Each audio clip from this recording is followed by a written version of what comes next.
Well, good morning. My name is Paulo Sotero.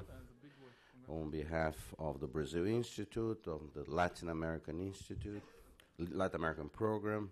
I don't see Cindy here. She's probably trying to get up in the one elevator that's working this morning.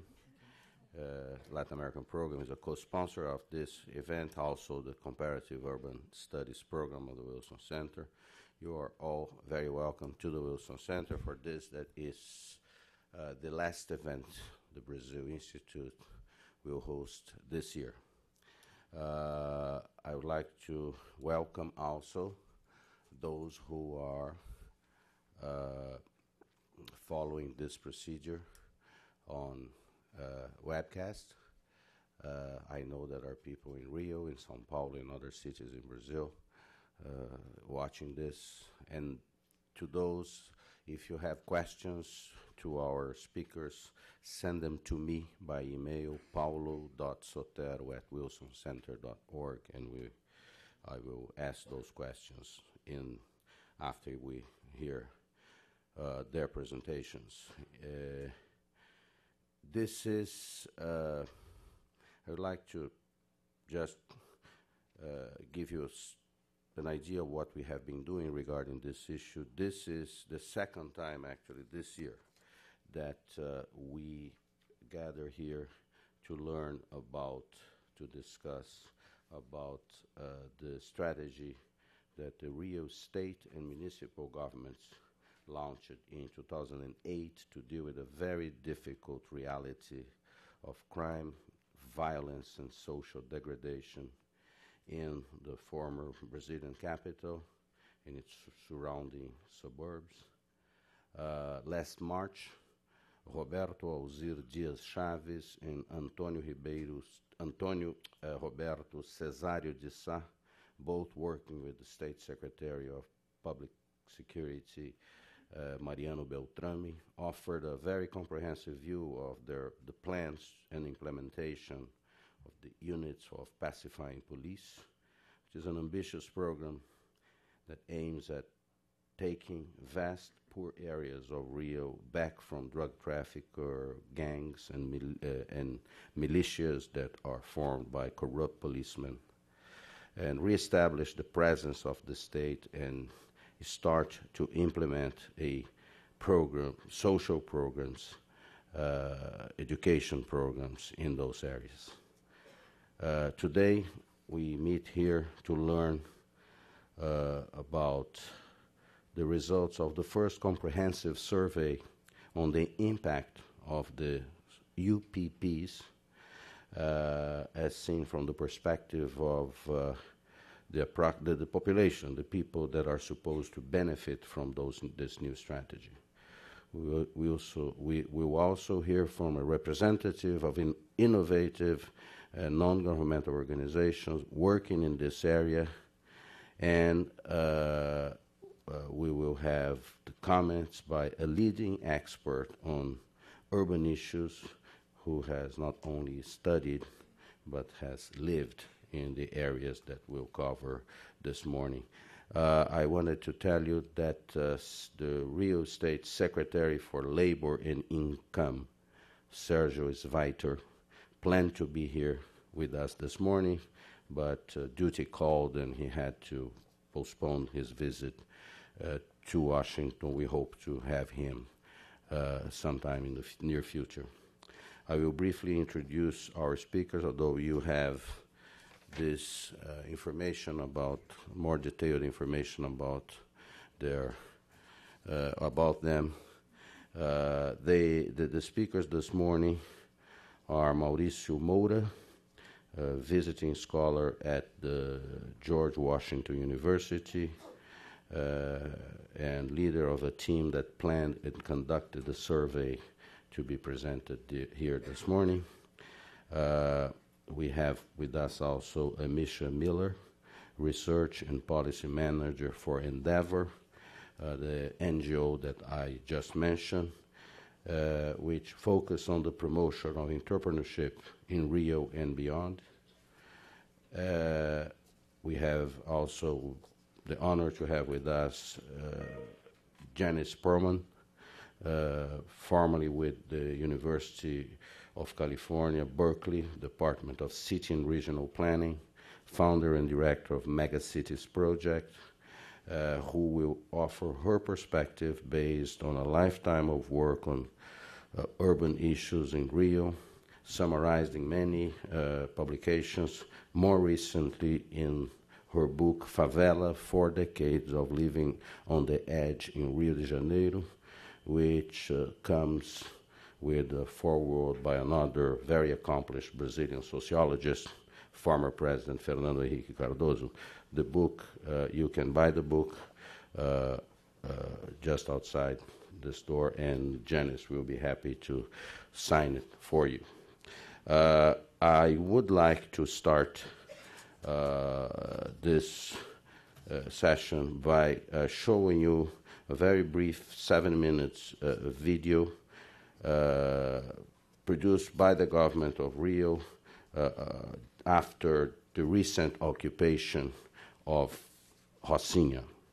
Obviously, it presents an optimistic view of the UPPs, but I think it's a good way to start because so far, and judging from people's reaction, interviews, and my friends from the media, the initial perception is that this new strategy is a welcome one.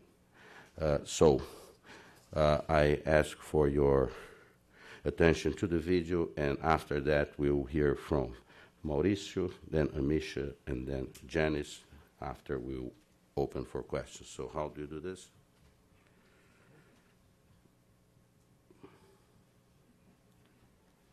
There. Rio de Janeiro. Antes da pacificação, era meio complicado porque a gente tinha que ter hora pra tudo. A sensação era que, que a gente estava abandonado, né, cara? Que o tráfico de droga estava dominando tudo. O poder público esqueceu a gente aqui. For a long time, communities that lacked the government's presence, such as the slums, lived on the margins of legality. Não tinha escola, não tinha creche, não tinha projeto, não tinha ONG, não tinha nada presente na comunidade. The freedom of their residents was constantly limited by the presence of the armed groups. Era 24 horas de traficantes armados, de moto para cima e para baixo, vendendo droga no meio da rua. Until one day, this story began to change. In 2008, the state of Rio de Janeiro installed the first peacekeeping police unit in the Dona Marta slum. The project would soon expand into other local communities, earning coverage in the international media. Today, the UPPs are a reality. Their main objective is to guarantee the right of those who live in the communities and neighboring regions to come and go as they please. This began a true process of transformation. Now, it is the government as a whole, and not just the police, that is present in the people's lives. Essential public services have become part of the residents' daily lives, like in any Rio de Janeiro neighborhood. And as a consequence, the pacified territories end up awakening increased interest from private initiative. This is the major legacy left by the UPPs, promoting the genuine integration between the community and the city. Everyone with the same rights, duties, and opportunities. The transformation does not occur overnight. There is no magic to it. There is, however, planning and lots of work involved. A UPP é algo genuinamente carioca, a UPP não tem manual, e a UPP, o que nós fizemos é o que todo mundo sabe. Todo mundo sabia que o que tinha que fazer no Rio de Janeiro era entrar nesses lugares e ficar. É o combate ao poder paralelo, desestruturar esse poder paralelo armado, para que a população tenha sossego e paz, e que o Estado esteja presente. To guarantee a positive impact in the community, the installation of a UPP follows a rigorous three-stage process: strategic analysis, tactical planning, and operational occupation. Let's now take a closer look at each one of these stages. To define where and when the new peacekeeping unit will be installed, the Security Department analyzes the city's crime maps. Where are the highest crime rates?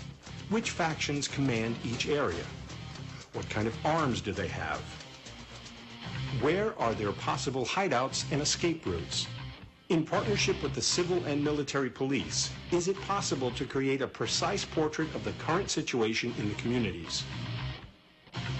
To minimize risks, the occupation is carefully planned by the security department and the military police and civil police levels. During this phase, there is the activation of the special police troops, including BOPE and the Rio de Janeiro Shock Troop, operational forces with recognized experience in actions of conflict. After taking the power back from the armed groups, a permanent peacekeeping police unit is installed in the community. This stage is also divided into distinct phases. These include intervention, stabilization, installation, evaluation, and monitoring. Intervention is when the government communicates with the press and society the date of entry of the special forces into the community. Estou aqui adiantando que nós faremos a pacificação nos próximos dias em todas as comunidades de Santa Teresa. During this period, efforts will be doubled to repress crimes in the area to be pacified. Stabilization is the time for cleaning up, looking for guns, drugs, and fugitive criminals within the community. Together, the police and population define the site for the new UPP headquarters. The installation of the UPP requires specially trained staff to interact with the community. It involves a new model of policing with young professionals motivated by values such as efficiency, quality, meritocracy, integration, and solidarity. The relationship between the government and society is built day by day. That is why the work does not end after the installation of the UPP. It is possible to check whether the proposed goals are being met by evaluating and monitoring results. A pacificação tirou os assaltos da rua. Hoje você é livre. Pode ir, voltar. Não tem essa preocupação mais. A gente mesmo está aprendendo a reviver no nosso lugar. Most of the local residents approve of the changes. By reestablishing public security, the UPPs reduce the need to use repression within the communities. The brute force leaves, replaced by legitimacy. Those who live near the communities also see the difference that the UPPs generate in Rio de Janeiro as a whole. Houve uma integração muito boa e muito pacífica entre a comunidade de Santa Marta e o bairro, nós moradores. A gente não subia porque tinha aquele receio, poxa, será que vai ter gente armada, é perigoso, a gente ficava com bastante medo, mas agora não, a gente já quer lá saber como é que é a feijoada, como é que é o samba. A new Rio de Janeiro was needed.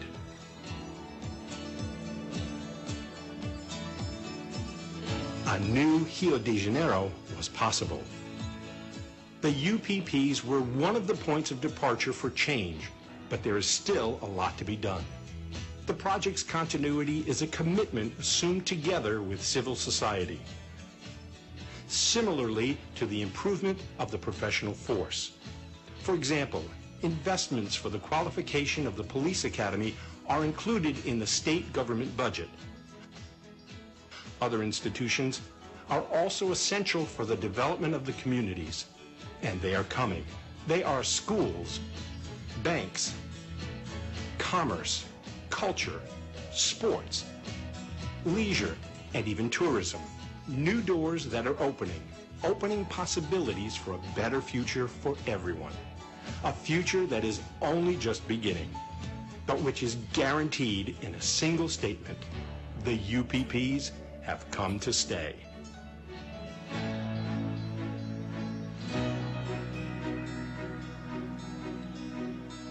Rio de Janeiro state government joining forces.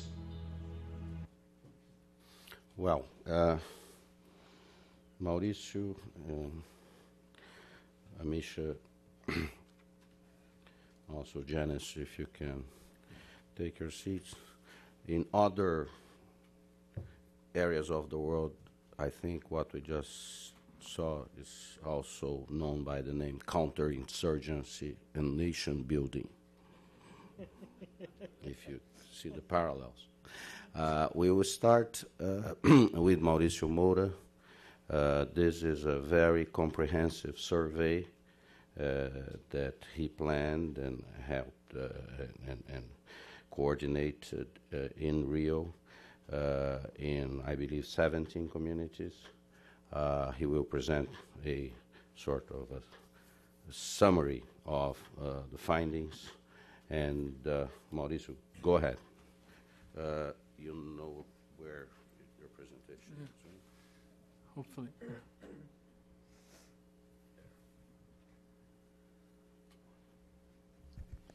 Well, good morning. Good morning, Paulo. Thanks, Dr. Janice. Thanks, Amisha, for coming. Thanks for being here today. And first of all, I want just to say that this survey there's a lot of studies going on in the UPPs in Rio, and that's a very positive sign. And this survey was the first one and should be conducted in every single community with UPP. And the main goal is for the state government and also for the society as a whole have a picture about what's going on here and use this as a tool to the public policy decision making. This doesn't intend to be the universal truth about UPPs. It's just to provide an additional public policy tool. Having said that, I just want to thank, there's a lot of professionals that were involved in this survey. So, and it's not an easy task to do surveys in 70 communities. So I'd like to thank all of them that were involved. And I'm just here representing this work for many professionals. And as Paulo was saying, we had a lot of data and a lot of material. I just sent to Paulo a 400 slides presentation. He's told me to keep it short. So I just have try to reduce for 100. So we have 4 hours to speak about all the data. So be patient. But first of all, this is the current location of the map of UPPs. Now they're gonna. I did this before they invaded Rocinha, the very famous community in Rio. That's gonna be installed very shortly. But as you can see, this provides kind of a map and have 3 informations. When the UPPs were installed in each community, the first one was in Santa Marta and in 2008, as mentioned. How many people actually live there? How many residents and how many police officers, UPP police officers in each community? In average, they have about 150 UPP police officers, but really depends on each community has his particular issues, and of course it's related to the number of UPP officers. Just in terms of sample, we interviewed about almost 4,000 people, but we actually collect data for about, and we asked questions about spouses, about children, about relatives, and what in Brazil we call aggregates, that people that live in the same housing unit. So we have data in about 12,300 people. So this is the basic sample, and we have data from every single community. I'm going to start trying to answer the key question. And this is a picture that was taken when the UPP Dona Marta, the first one, completed 1 year of the anniversary. And I think the key question is, does UPP make people feel safer? This is a very direct question. And the results, as you can see, 67% of the people that were interviewed think that security in their communities are better compared to before the UPP. And we have 5% saying that the security is worst. But of course, depends on which community. And I was kind of blessed because I have been to every single community, and I have spoken to, and I try to do at least one questionnaire in every single community. And there are differences. So the top 5 communities in terms of people feeling safer are Dona Marta, Cidade de Deus, Chapéu Mangueira, Batã, and Andaraí.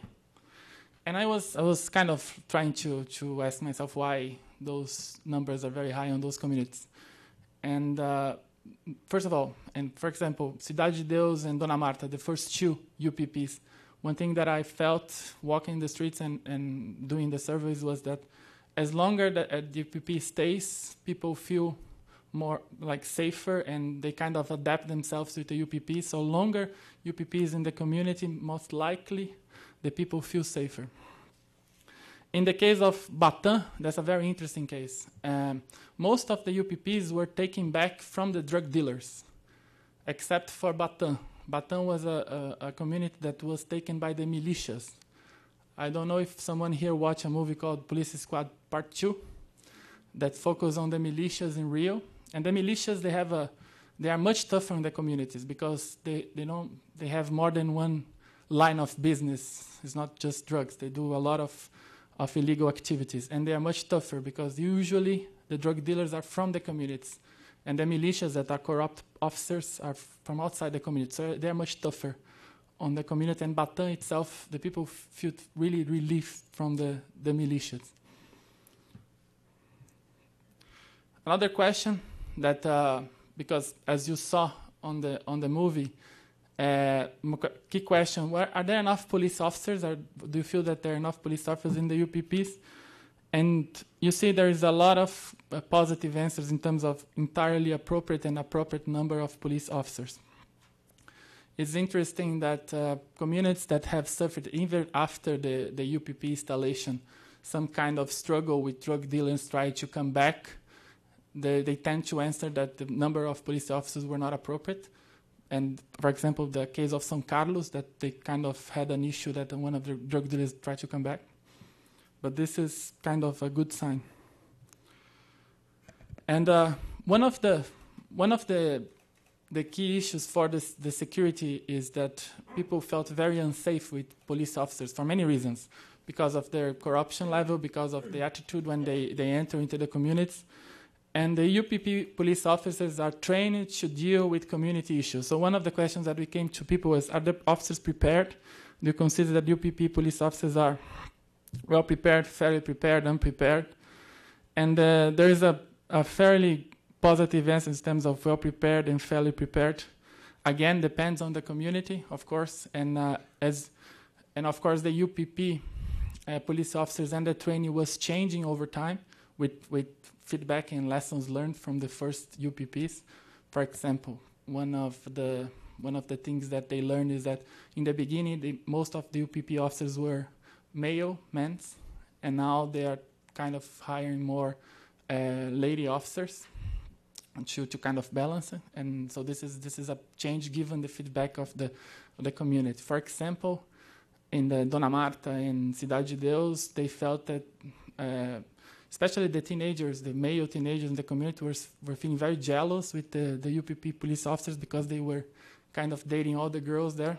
So they start to change that. So that's also feedback. And another number that I want you to have this number. We asked the question: do you think that the UPP police officers are corrupt?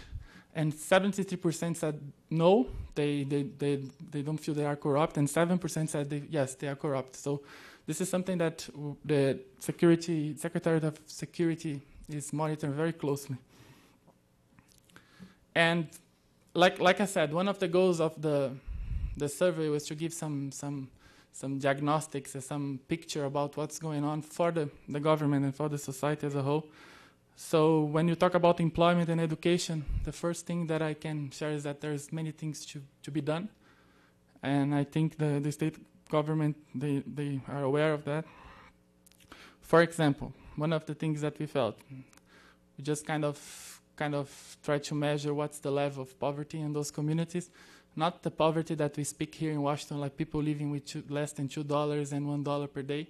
Because if you have been in Rio or São Paulo, that's kind of impossible.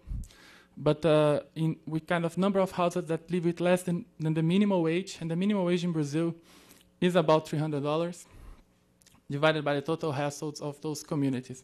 And still there is significant numbers of people living with less than the minimum wage. And of course, that kind of varies from communities. But anyway, this is a sign that there's a lot to be done. In terms of employment, and when I define employment here, is occupied people divided by active economic population of those communities, just to have an idea in Brazil, and the source is the IBGE. Brazil have a 54% of employment rate, and Rio about 52%, and the total of those communities is 48.5%.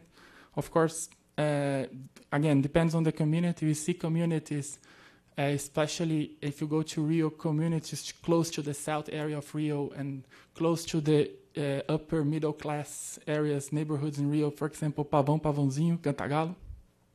That's very close to Ipanema, Copacabana, and Leblon. They have a kind of level of employment rate higher compared to those communities, and because those neighborhoods, like, they are benefiting from the installation of UPPs, not only the community itself but the neighborhood. There was a study from a local professor that said that the rent in those communities close to the UPPs are kind of 20-25% higher compared to the period before the UPPs. So that's why people from the communities are benefiting from the externalities of the neighbors close to the communities. In terms of income, you see the Brazilian and Rio income. Again, Rio has a higher income compared to Brazil levels, but still the UPPs are behind the Brazil levels and behind the state of Rio levels. So there's a lot to be done on those sectors. And what concerns me a lot, it's because there's a lot of family-head unemployment rate. So especially the older people. And you see this is an employment rate of family head divided by employment total. Still, we have very concerned numbers. And for example, in Cidade de Deus, 33%. And that's another fact. Cidade de Deus is located in the west side of Rio, and there is no much economic activity behind and close to Cidade de Deus. And of course, the people had to work and to take like 1 hour, 2 hours to go to work in those kind of communities. And so this is something to be aware. Still, there's a very high level of illiteracy. It's lower compared to Brazilian levels, but the Brazilian levels are with 9.7. But given that the north and the northeast of Brazil, the situation is still very, very bad. And but still, we have communities. There's a lot of people that don't know how to read. And of course, when I was interviewing those people, you feel that even if they say that they can read, you know that they have a lot of issues to read. And when I was showing, for example, in the interview, some sign to them to choose an option, and suddenly I realized that they were not getting what was in the sign, and it was very simple. So it strikes me, even in the favelas close to the important areas of Rio, for example, again, Pavão, Pavãozinho, Cantagalo, Prazeres, or even Santa Marta, the level of people that don't know how to read and write, it's kind of a big concern. And like I said, that was something that strikes me, and it's like a puzzle. We have these favelas in the south region of Rio that have more people that will say that they don't know how to read and write, but even that the employment rate was lower. And that was basically, I'm trying to seek to the exact explanation, but basically because they're much more closer to economic opportunities. And for example, for someone living in Cidade de Deus or City of God to have a job, this job has to pay the opportunity cost of people like going back and forth. So being close to economic areas, Rio, like it's very important to the employment rate. And in terms of, there's a lot to be done. And the key question I ask it, do you receive or participate in any public social program? And they have a lot of public and social programs in Rio and Brazil. And this is the people that said, no, I don't participate, I don't receive anything from the public sector, is basically very high. And this is interesting because this is one of the goals of the research, to see in each community, for each kind of secretary, health, education, and security, what can be done. And this is a very interesting sign. The only program that they are kind of involved is the Bolsa Família. It's the income transfer program from the federal government.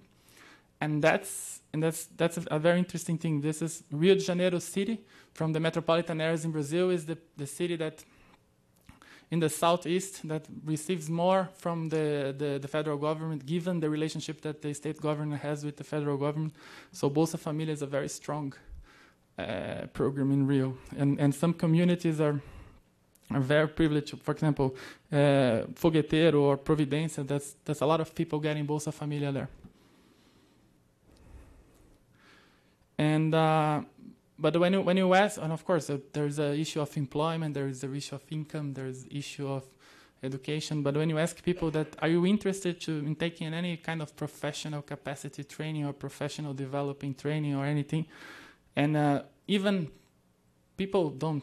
I felt when I was doing the interview that sometimes people don't fully realize what as a professional capacity training is. So you kind of have to go through, but. Even most of the people are interested and taken. Of course, they have no clue how to enroll, how to engage. But then this is something that will drive the government to offer capacity training in those communities. The first thing that I don't have this in this slide, but the first thing that comes to mind to people is to learn how to operate a computer. But there are also there's a lot of demand right now in Brazil for construction workers. So there are people that are looking forward to learn how to be a construction worker as well. So that's what they claim. And I don't know if you saw in the video, there is a bank branch store, and this is something that's a real big opportunity for banks, for people, for access to credit, etc. So right now, when you ask about access to financial services, I was asking, have you tried to purchase something through any kind of source of credit in the last 6 months? And most of the people said no. And when I explained that credit was not only credit from banks, but credit from retail stores, etc., etc. And the people that said yes, there's a lot of people with credit cards, even living in an illegal, completely informal situation.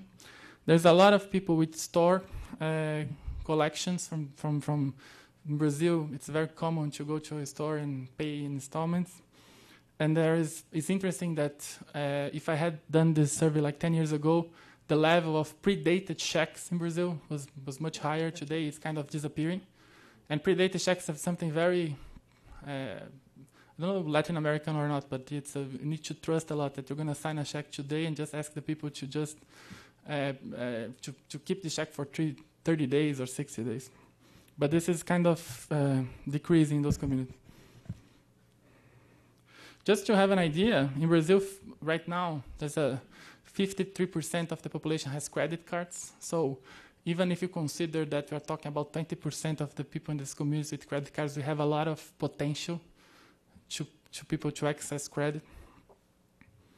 And again, each community has their own situation. And what I felt was in the communities of the west side that are far from the center, the need of banking access is much higher because people don't have the basic transactions from any bank. Like they need to walk for 1 hour or take a bus for 30 minutes. So still, there's a lot of opportunity in those communities in the west side. And that is reflected in the answers that they gave to the question. And I heard, and just to finish that one, I heard that the government is talking to many retail banks to install branches in those communities. And the key challenge for those banks is because of all the informality of the location and the properties, it's very hard to find a location that a branch can be there officially. So that's the challenge right now. But they are speaking to many retail banks, including the public and the private sector retail banks. And you saw you saw Santander branch in the video. That was a kind of a pilot of about the living conditions and health. And just want to make a disclaimer. About the healthy conditions. I just ask people about their health conditions. It's very hard to compare it to official data that are collected in hospitals with diagnostics, etc., etc. So first question, and this is anyone that have been to any of those communities are terrified by the living conditions. And I was asking, what's the size of your property? And most of the people don't know. because square meters is a concept that is tough for them, and I was kind of feeling that we need to explain. Do you have just 1 bedroom, 2 bedrooms? How is the space? But anyway, most of the people that don't know, but there's a lot of people that said that they live in a place with less than 20 square meters, and it's a very sad situation because you go to those places, and I have been to a lot of small places there and saw people living with 5, 6 people in a 20 square meter resident, and this is critical. And there's a very and of course in some of the communities there have some issues about when it rains, and there's a very dangerous areas that people could not stay because they built the house in the middle of the mountain, etc., etc. But once there's something that people are concerned now because of the UPPs, the rents in the communities they have risen, so it's more expensive to live in a UPP community right now. And of course, because people are coming with legalized many things, so they're going to have to pay electric bills and etc. There is and also build a new home right now, new house that is going to be tougher with the state there. There is a lot of concern about pressure of people to building new houses in bad conditions or building a house like another bedroom above, etc., etc. So this housing issue is going to be a very critical factor. There's a lot of discussions about land title and make it legal those communities, but there's the legal issues, there is the urban issues, so that's going to be a very big challenge for the government. And because of they live in those conditions and kind of questions about health, I asked basically if they had one of those diseases, and those are dengue in the last 12 months, and 70% said yes from the ones that they said they had these issues, diarrhea, and respiratory disease. And it's very, very easy I'm not a physician, I'm not a specialist in sanitation, but when you go there, it's very easy to understand what people have dengue. It's very easy to understand why people have respiratory issues because all the houses are in a terrible condition and people live together in a small place. The water and sanitation in most of those communities, I would say that from the 17 that have been, like 3 or 4 are in average water and sanitation conditions, though the rest is very below average. And you see the children still playing close to those. So there's a huge challenge in this housing and water sanitation. And it's very sad when you go there, especially when you see children close to that and see children sick. So like I said, I'm not a physician, I'm just telling you what I saw. And so there is a task force from the health secretary to kind of put units of health very close to those communities. And in some communities the situation are very, very bad. And this is I would say if they had a priority right now, this be the water, sanitation, and the health conditions. So just one of the key questions when I was asking, what do UPP residents consider the main problem? So there's a lot of problems. I just try to keep it simple. First of all, they complain a lot of lack of public lighting. So if you go to any kind of those communities, in the beginning of the community, there's a lot of lighting, but when you go deep and you advance on the communities, it's a very tough spot. So I imagine when they had the drug dealers there, I can't imagine why the drug dealers was like occupying those areas because there's no public lighting at all. Just in the entrance of those communities, there's of course the lack of social programs. And you saw the question: are you involved or do participate in any social program? And still the answer was very low. There's lack of physicians and medicines in the hospitals. Some communities are lucky to be close to public hospitals. The other communities, especially again in the west, and even some communities in the center, in the downtown area, they have to drive, or they have to take a bus. It's very complicated to get to a public location, and that's what they complain about nearby hospitals. And you see that in some communities, and they complain of lack of water treatment and sanitation. And what is said about this lack of water in treatment sanitation, that most people have no idea what's a good treatment of water and sanitation. So the reference is very low. So they complain, but they and anything that can be done can make a huge difference there. And so there's another thing that is not included as a main issue, because water, sanitation, health are the key concerns. There is a lot of complaint about lack of programs related to the youth, to sports and culture and etc. There's a lot of initiatives right now, to be honest, and I saw, but there's still people are testing, and imagine those communities were like completely dominated by the drug dealers in very recent history. So there's a lot of things to be done. And when I just to keep it short and move on, this survey and the completely survey, and I'll be happy to share the 400 slides that I have that Paulo didn't let me go through. But this was supposed to be a work for the Secretary of Labor, but it ended up to cover a lot of material. So they had the governor had the completely survey, and he kind of shared with all the secretaries and asked them to try to think about the action plan, include what they are trying to do also for each community. So. Like I said in the beginning, this is not a universal truth about UPP communities. It's just an additional tool for them to try to do something. And one of the things that they saw in the video about evaluating and monitoring, there's a lot to be done, but it's good that we are kind of trying to make decisions based on data. And this sounds obvious, but in Brazil it takes a lot of time and sometimes a political will. And I just want to finish with that. I was watching, there's a Brazilian journalist and also a movie director called Arnaldo Jabor, and he was talking about the UPPs. And he was first of all, he was saying that the UPP is not a miracle.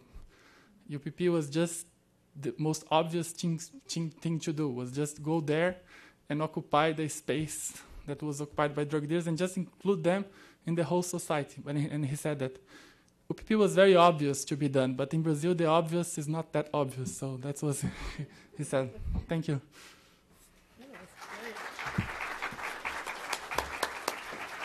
Mauricio, thank you. I will ask Amisha to come and do her presentation. We are going to, if they allow, we are going to post all of this, so you have access, and we are going to have a report and a publication summarizing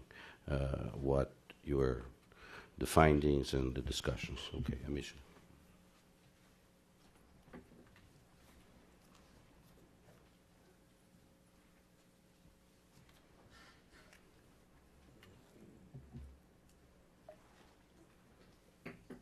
So hi, I'm Amisha. Somewhat strangely, entrepreneurship became a key part of the survey. When you look at the whole survey, the whole 400 slides, it was a small part of the survey.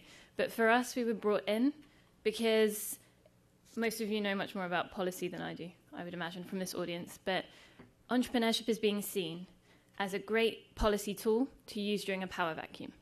So as Paolo commented on the way people work with communities, the way it's almost counter-terrorist, entrepreneurship is seen as one way to provide employment after the disappearance of power in new communities. So that was why we were brought in.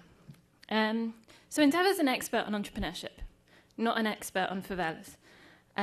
So when we talked to people who were experts on favelas before we did this survey, we asked them a bit about what are the key types of employment in favelas and what are the key types of businesses that people already run.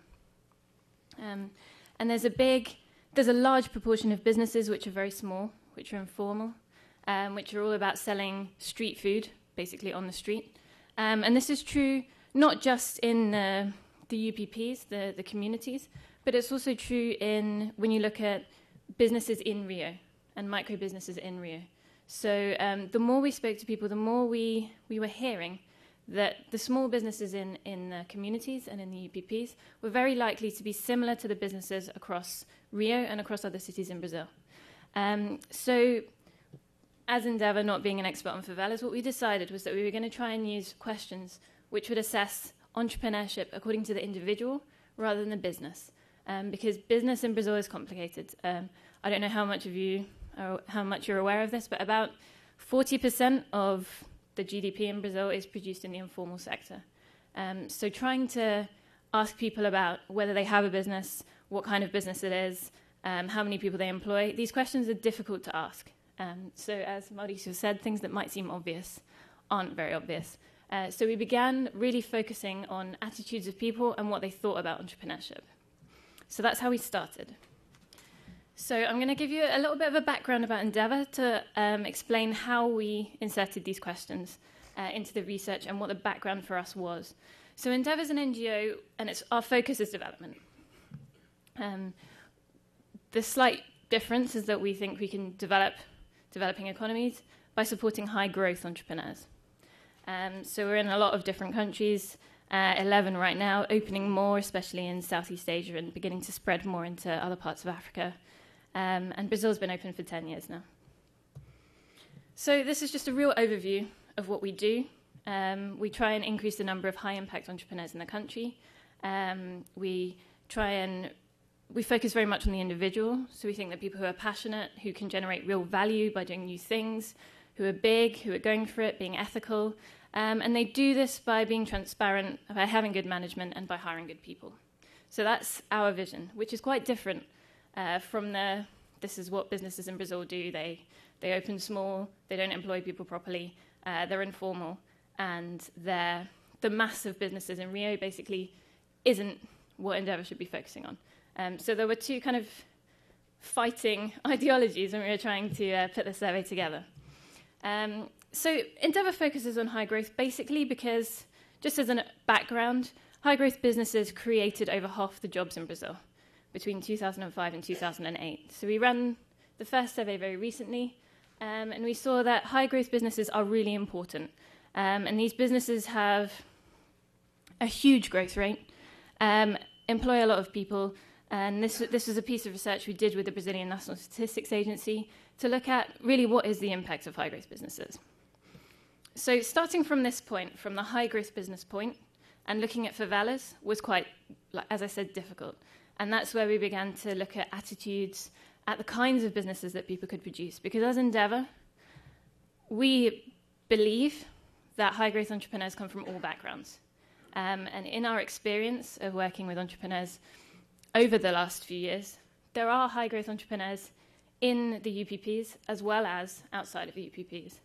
And that maybe they're not the majority, but we need to produce content that works for them as well as for the large mass of micro businesses that are going to pop up. So I'm just going to give you a couple of examples of the kinds of businesses we're looking at trying to support. So this is one of our entrepreneurs we work with. Her name's Zika.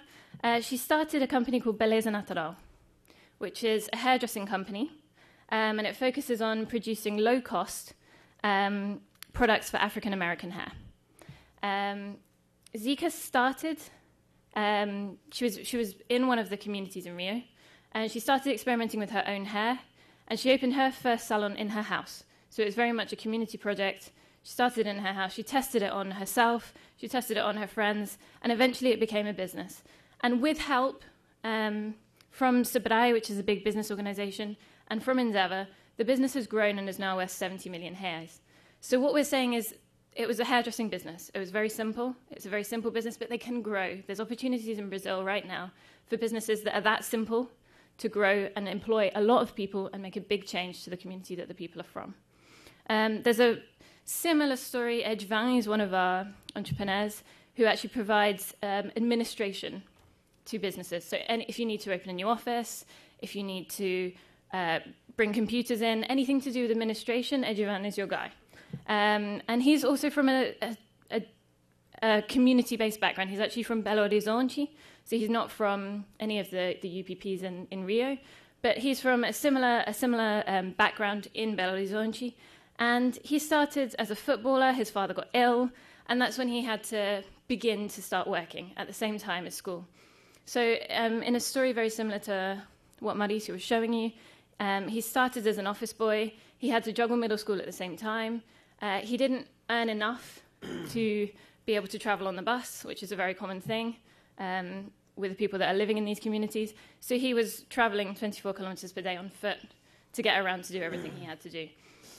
Now he has 90 employees in his business, and he's got contracts with Carrefour and CNA, and the business is growing rapidly. So I think what I'm trying to say is that we agree with all the experts that simple businesses start micro, and the majority of them won't grow. But there are examples of very simple businesses, very simple ideas, which aren't necessarily earth-shattering here, but can grow a lot in Brazil. And there's a lot of opportunity for them to grow in Brazil. So I think we took the opportunity to really look at what kinds of businesses people wanted in the communities, what kinds of ambitions they had, to try and understand really what are we trying to produce for these people. Are we trying to produce a very simple strategy, which is very much simple education, how you mount your business on the street and employ one person, or are you trying to help them to grow, to achieve this kind of success as well? Endeavour was interested in the high growth entrepreneurship potential in the UPPs. So we wanted to understand the quality and the quantity of potential, to begin to understand how many people were likely to start very small micro businesses and how many people really had the potential to grow. So on the quantity, these are the easier questions. So we ask questions like, are people already entrepreneurs? Do they intend to open business in the future? But we also looked at quality. So why do people want to become entrepreneurs? Is this really a lack of opportunity thing, or are they really hoping to grow their businesses? And why do they choose to start? Those were our first few questions. So quantity, nothing's easy in Brazil. So 4% of people surveyed considered themselves entrepreneurs. That was really difficult to assess. That was a question we don't have that much faith in, because someone considering themselves an entrepreneur or having their own business depends very much on whether they consider you need to be official to have your own business, whether you need to be registered, what kind of employee you need to have. But on average, basically, the rate seemed to be lower than all the other countries we compared to. So these first few questions come from the Eurobarometer, which is a survey on entrepreneurship attitudes, which is used in the whole of the European Union, but also in China, the States, Canada, and a few other countries, including Japan, South Korea, and Israel. So this is the question we had more faith in, which was, do you want to start a business, and how probable do you think that it is? And 29% of all people surveyed think that it's very probable they'll start a business in the next 5 years in these UPPs, which is a really high number. When you compare that to the USA and to China, the rate falls to 16% and 12%. So the potential for people who really plan to be opening their businesses in the next 5 years from these communities is enormous. So I think that showed us, and I think it helped to show the government as well, that this really needs to be a priority. If all of these people do open their businesses, I think, firstly, I hope they don't, because I think there'll be a serious problem with competitiveness. But I think it'll be interesting, and I think this shows very clearly that this needs to be a priority for any strategy in the communities. So then we get onto the quality. Like, why do they want to run a business? And is it really important for us to what kind of content do we need to provide these potential entrepreneurs with to help them to open a business that they want to open? So we asked a few questions about necessity entrepreneurship, which is a big thing in Brazil. A lot of people say, I needed to open my business because there wasn't any other opportunity. And this is kind of what we were testing in the communities. So 64.2% of people surveyed said that in an ideal world, they would have their own business. Now, that's really, really high.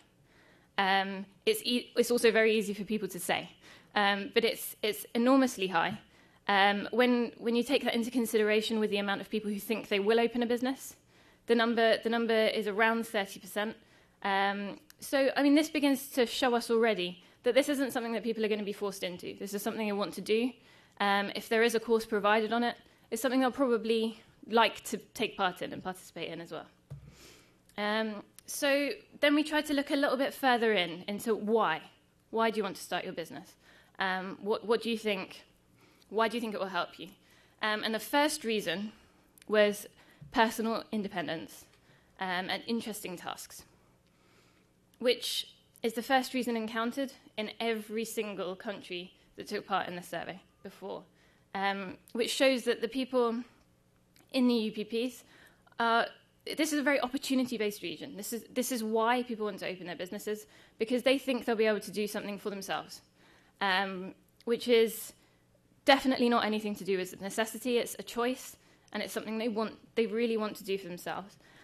This earning more money in the future reason was the next reason, which is higher than in all other countries that have taken part in this survey, but much closer in number to China, South Korea, and Eastern Europe. So in areas where people have less money, salaries are lower, it's much more likely that people will say, okay, I want to be an entrepreneur to earn more money. I think if we ask them, do you want to be an employee and earn more money, the answer would also be yes. So I would just argue that this is why. But I think what's very clear is that anything we implement in the communities as an entrepreneurship program also has to very quickly begin turning over money. So we can't implement anything that's a long-term strategy that will need a lot of investment before the business starts turning over. So we're looking at, according to this, we're looking at doing interesting things, building a business that can grow to be something interesting for the entrepreneur, but also something that can begin very quickly. Sorry about that typo. Then we looked at employment, so why were people choosing employment? And all of these options were also very much focused on opportunities. So I'd like to have a guaranteed income, which is the money thing again, very high. Stability of employment is important to me. That's a very opportunity-based reason for choosing employment. Social security and rights, and then fixed working hours. So all of these things are important for employees, and I think what that helped us to realize is that the opportunities right now, people are seeing opportunities. People that live in these areas are seeing opportunities for them to grow, whether that's in entrepreneurship or whether that's as an employee. So I think what's important is that we don't see this as a micro-level business that is just going to sustain a family, that we don't start implementing things that are very low-level just to tide people over. I think what's really important is that people are seeing opportunities and they're actually choosing what they want to do with their lives. In China, that actually isn't the case at the moment, and that's the only country where it isn't. So a lack of resources to start my business and a lack of personal experience are reasons that are more important, which I think shows that people in the UPPs, maybe because they're right inside a city which is as vibrant as Rio, think they can take advantage of opportunities, and right now are aiming to grow in whatever area they want to grow in. So we asked a couple of questions. These questions are based on the World Value Survey. We asked a couple of questions to understand what values are in the UPPs. Something that came up really, really importantly for these potential entrepreneurs that we discovered is that 71% of them agree that creativity is important, that they like to create new things, and they see that as something that they themselves can do, which is higher than Brazil, which has a 56% agreement rating, and much higher than the rest of the world, where the average is about 20%. So success is also much more important to potential entrepreneurs than others. So around the world, the number was 15%, and in the UPPs with these potential entrepreneurs, people really want to be successful and driven, and 60% of them agreed with this. So I think what we realized is that our audience isn't that different to the one we're usually used to working with. Obviously, the thing that is different is the short-term rationale is more important. Like having money on a regular basis is more important. But working with people, driving people, inspiring them to be more creative, helping them to see opportunities, helping them to be a success is something that Endeavour is used to working with our entrepreneurs. And those are things that we can't afford to lose in new programs, in UPPs. Then the last question on entrepreneurship for us was, what kind of obstacles are these entrepreneurs facing? and how can we help them? And the biggest obstacle is always a lack of resources. This is the same across the world. This survey was implemented globally. Almost everywhere, the main reason that entrepreneurs say, I can't start my business right now, is a lack of money. I think this needs a lot more looking into in the UPPs because it's a very specific case. Whether there is actually a lack of money which can be solved by microfinance, whether it's a lack of people knowing how to get money, which is what it is in most other developed countries. We need to look more into this and see how we can show people that they can get the finances they need to open their business, whether that's the credit that Mauricio was talking about before as well. The second biggest problem is skills, which is actually a good thing for us, because this is something that we can work with. We can teach entrepreneurship skills. We can help people to develop opportunities is the next one, which, again, you can help people with opportunity perception. So these two things we're actually quite happy that came up.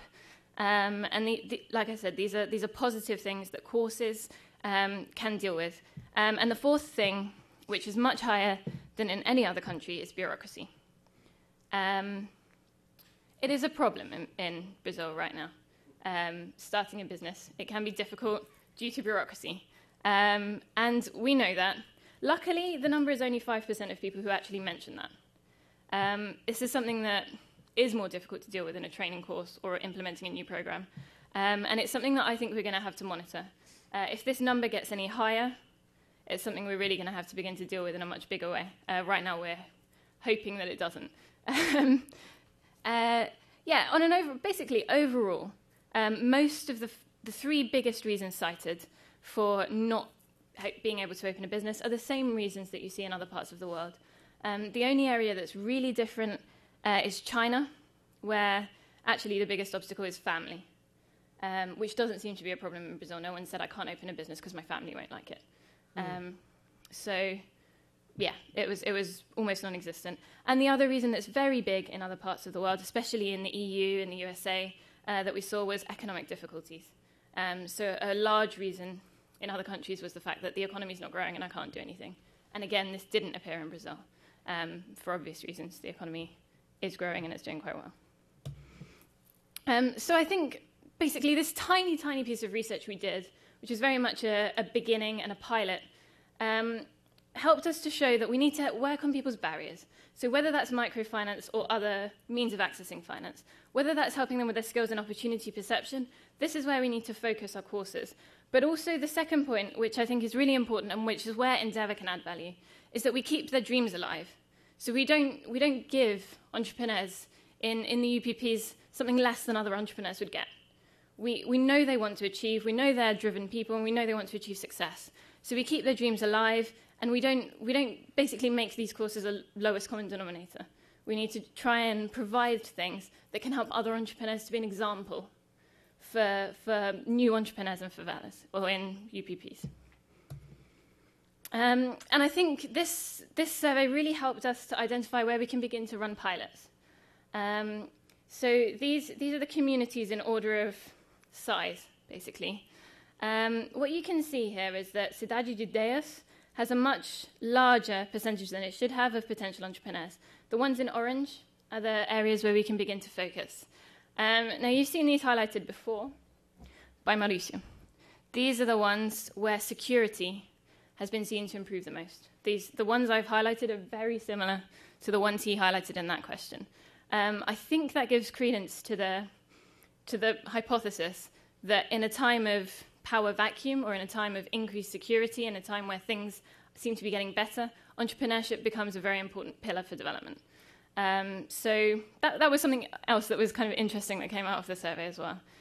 So I think overall, basically, these are the main things. These are the main things we have left to work with. Endeavour's developing more programs with more people in the area, looking at how to really begin to work on the entrepreneurship side of this issue in UPPs and the development that will arise. And I think we really see opportunities for the area, for different communities, and also new opportunities for where we can begin to start. There's a lot of political will behind it, As Mauricio said, the governor of Rio has passed this to all of his secretaries, and they are talking about it. It's beginning to be something that's gaining traction. So I think we can end my presentation, at least, with an optimistic analysis that we really can begin to work on this stuff. It's all stuff that we can work with, and I think we can begin to change the lives of people in the UPPs by working through entrepreneurship, at least. That's it. Thanks. Thank you, Misha. I would like to invite now Janice Perlman to reflect on all of this and also to give us her assessment. She has been frequently back to Brazil and to Rio since she finished the research she used writing the book. So, Janice, why don't you give us your assessment?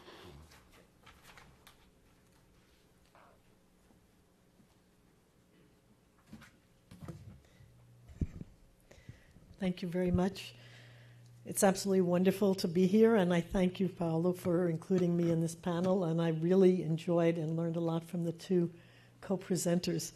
It's very exciting to see a lot of friends and colleagues here, and I just wanted to say that my remarks are going to be based on two different sources of information. One is that, as some of you know, I started working and living in Rio's favelas for my doctoral dissertation research in political science at MIT, and I first lived in the favelas in 1968 and 69.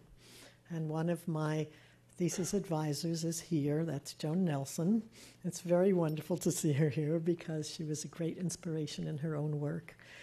I went back to, I continued to visit the people that I had interviewed 750 people at that time. That became the book called The Myth of Marginality. And I picked people to interview I picked three communities: a South Zone community, very proximate, a North Zone community with an industrial area, low income, and a very distant community in the Duque de Caxias area. And actually, one of the findings that you've both mentioned in this way is that the proximity to the center makes a very big difference in everything, and we did find that out. If you came from the South Zone and had those opportunities when you were growing up to interact with people from the upper middle and upper classes and their kids, you had a lifelong advantage. I also, in that sample, studied in Caxias people in loteamentos semi-clandestinos. They were loteamentos that had no services but were laid out by the government versus people in the Caxias favelas. And I also found out that over the lifetime, it was a great advantage to have some sort of title, even though it wasn't exactly an official title. So I went back 30 years later and was able to relocate 41% of the original 750 people I had interviewed, which was a miracle. And I was able to interview them again so I could compare what they thought and perceived in 68 and 69 to the early, 2001 and 2. And then it wasn't very easy to compare people at different stages in their life cycle because they, of course, aged 30 years. So I interviewed their children, a random sample of their children, and that was much more interesting because their children at that time were about the same average age as they had been in the first sample. And then the children had been doing fairly well, but not very well. And it was very disappointing considering that most of the migrants had come to the city to get their children a better opportunity. So I interviewed the grandchildren. And in the grandchildren's generation, I found a very, very interesting progress towards integrating into the city. And by the grandchildren's generation, 50% of them were not living in a favela anymore at all. And about 30%, 30% were in favelas, and another 20% were in conjuntos habitacionais. So part of my, that's what I wrote about in the book. I'm happy to sign the books if you want them, and the book covers these 4 generations. But I did another thing in the book as well, which is in order to make sure I wasn't finding any bias, I did new random samples in each of the 3 locations. One of the favelas, the South Zone, had been removed, so I did a random sample in the place where most of them had been, of the people there. The second one, that was Catacumba. The second one was Nova Brasilia, which is now in the Complexo del Limão, currently being occupied by the Exército. And they had not been removed, but they'd become a very big location of violence. And the third one was the ones in various loteamentos and favelas in Caxias. So the second source of what I'm going to talk about today is that I have been privileged to be part of a World Bank study over the last year on the UPPs, a qualitative study, and I won't be able to tell any of the results of that study yet because we haven't finished the analysis, and it's going to be, the data will come out and be circulated by a World Bank dissemination plan in 2012. But I will be talking about some of my own personal views from my own observations over these many years of working and living in favelas and following up on the people. So let's see. The first thing I wanted to do, I've been taking notes frantically on the two speakers, and I wanted to make some comments, and then I'll say some of my own conclusions. This is a comment about the film. I thought the film was pretty good compared to previous films I've seen made by the state government about this. I mean, it was it wasn't as bad as some of I've seen, but let me put it that way. However, I don't agree with most of what it said. First of all, I don't agree with the fact that there was a poder paralelo. That's a big part of the discourse. I don't agree with that. I think it's really a poder paralelo means that there's some parallel organization that's functioning in the function of the state, that is protecting the life and limb of residents, providing schools and clinics and healthcare, making sure that there's a citizenship under a different order. That wasn't true. There were various benefits given to various individuals during the time of occupation by the drug traffickers, but it was in no way a parallel state. It was just that there was a vacuum because the people in the both the security apparatus and in many cases in the service apparatus of the state were not including the residents of the favelas in the territory of their service catchment area. So it wasn't exactly an ausência do Estado, the absence of the state, because the state was present in these, what would you say, aggressive police actions which would come in as a blitz and really shoot anything that moved in a favela.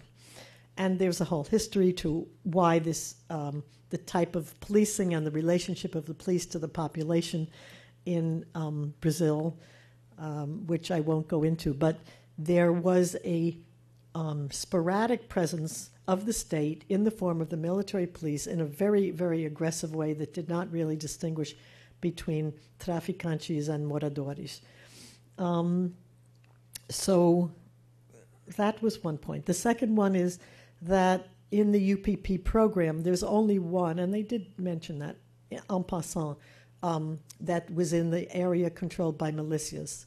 And in some ways, the militias are actually worse than the traficantes because they're not local people and because they really have no accountability. I mean, the police don't bother them because they are off-duty police or retired police or firemen, and I think they present a very big challenge. And as you can see, of the 20 UPPs right now, 19 of them are areas that were controlled by the traffic, and I think that's a concern for the future. These militias extort the people. They shoot on sight if anyone doesn't do what they want. I mean, they're completely vicious. The third thing of the film that I didn't agree with was that there is no participation whatsoever in any part of the UPP. There was no participation in terms of whether the community wants or does not want, and in some cases they might very well want it, but there's no discussion. There is never a discussion of where the UPP headquarters will be.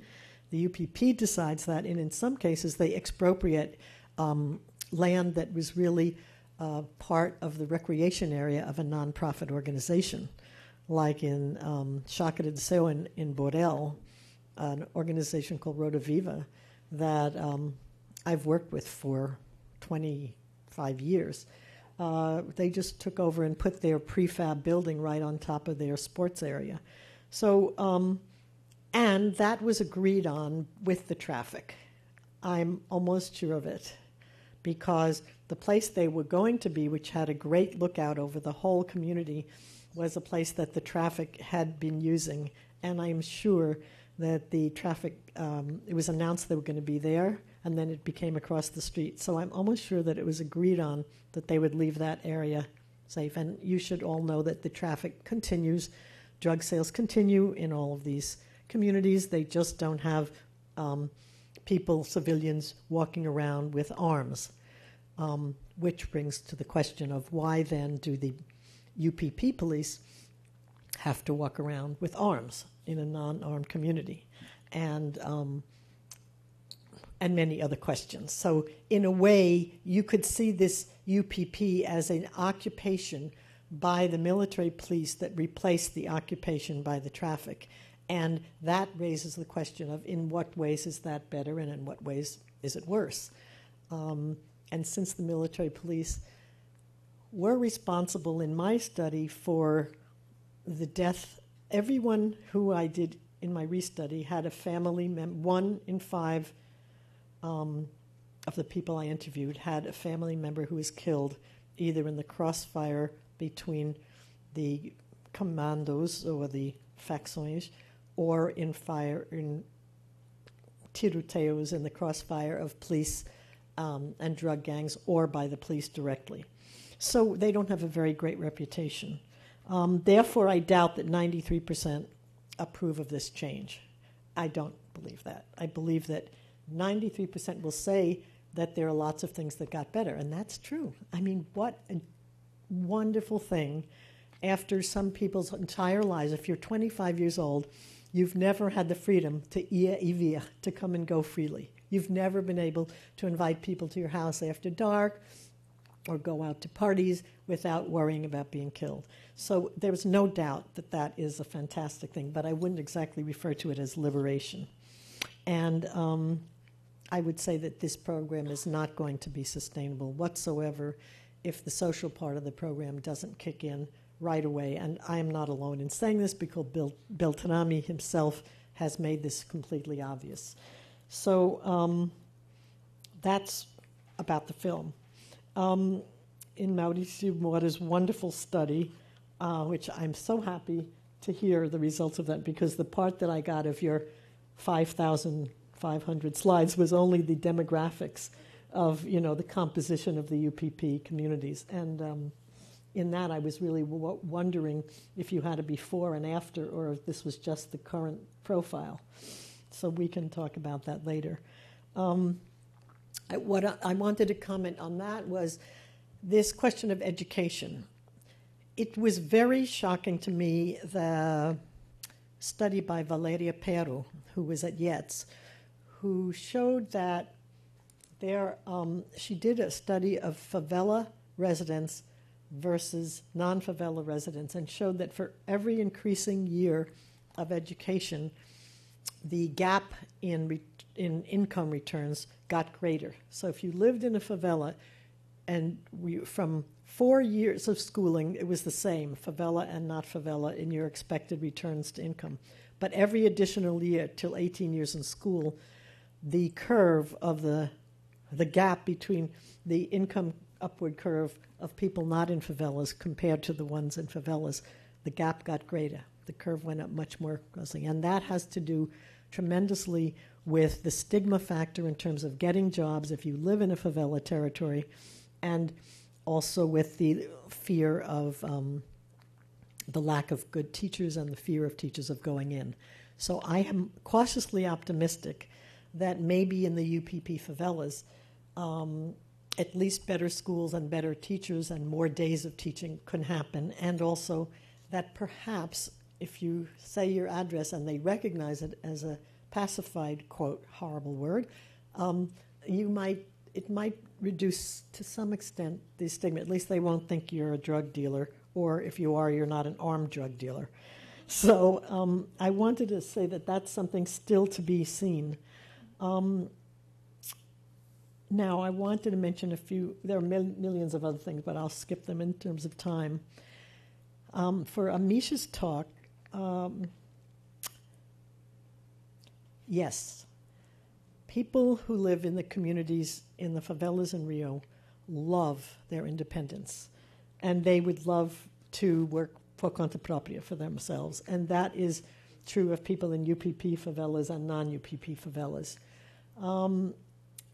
The question of what the financial opportunities are and the work opportunities for UPP favela residents versus non-UPP favela residents is problematic, because many of these people work in the informal sector.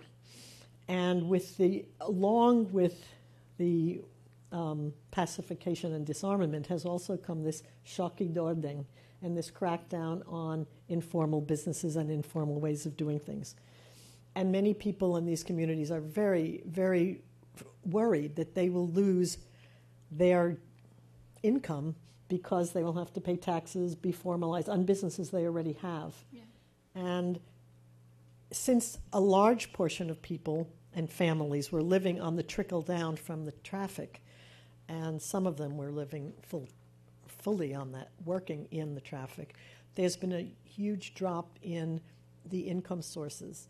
And there was a group called the Nem, Nem Escola Nem Trabalho, Nem Estudo Nem Trabalho. These neither nors. I think the success of the UPPs largely depends on whether this group can be offered an alternative to integrate into the society. And I have to say that in my book conclusion, this is exactly what I found. People no longer say the most important factor for a successful life is education, because they've been very decepcionados by the fact that they, as much as they could double and triple their years in schooling over the generations, they were not able to reflect this in occupation. For example, when I was in Brazil, the first time, parents would say to their kids in the favelas, you better study, do your homework, because if you don't, you might be a garbage collector. Garbage collector. And in the last few years, I was in Rio, and there was a citywide competition for garbage collector, and to apply, you had to have secondary school complete. So they might have gotten double the years of education, but they might still not be able to even qualify to be a garbage collector. So it's a very interesting thing about this importance of work, and I think the idea of offering credit and technical assistance and opportunities for self-employment and entrepreneurship is wonderful, and I hope that there will be a big difference in the post-UPP ability to use that, because I will say that I was visiting Rio das Pedras a couple of years ago before UPP started, and they had BNDES, they had Unibanco, they had several banks that had on the top of the Residents Association several offices for microcredit, for microenterprise, and the only people in those offices were the employees. And it was completely deserted. And there was no demand whatsoever for a loan. And I don't believe this Hernando de Soto view that people will want to get home title or title to their land in order to use their home or their land as collateral for loans. I did not find in my study a huge demand for right now exactly for the kind of taking on of new costs of the land titles for home ownership or the regularization of paying for all the services. Aside from IPTU, they paying for light and water and things that they've gotten for free. And I think this is going to be a big challenge because with the wonderful things of formalization and integration between the Morro and Asfalto, there's also going to be a rise in the costs of living and not necessarily a rise in income. So I'm hoping that your program will really help that a lot. And of course they value their creativity.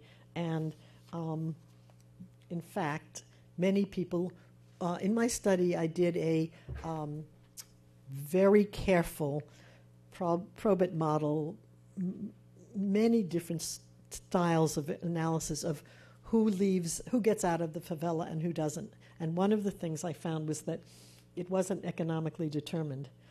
Many of the people, well, as you all know, not everyone who lives in a favela is poor, and not everyone who's poor lives in a favela. Many of the people who had sufficient income to be able to leave the favela have chosen to stay for partly the reasons of freedom and creativity and this paradox of I love having no one be my boss, not only in a job, but also in my daily life. And I like to be in a community where I know everyone, where I can be at home, feeling comfortable, being creative, doing what I want, working in my backyard, selling in my front window, and not being regulated. So I call it the paradox of formalization.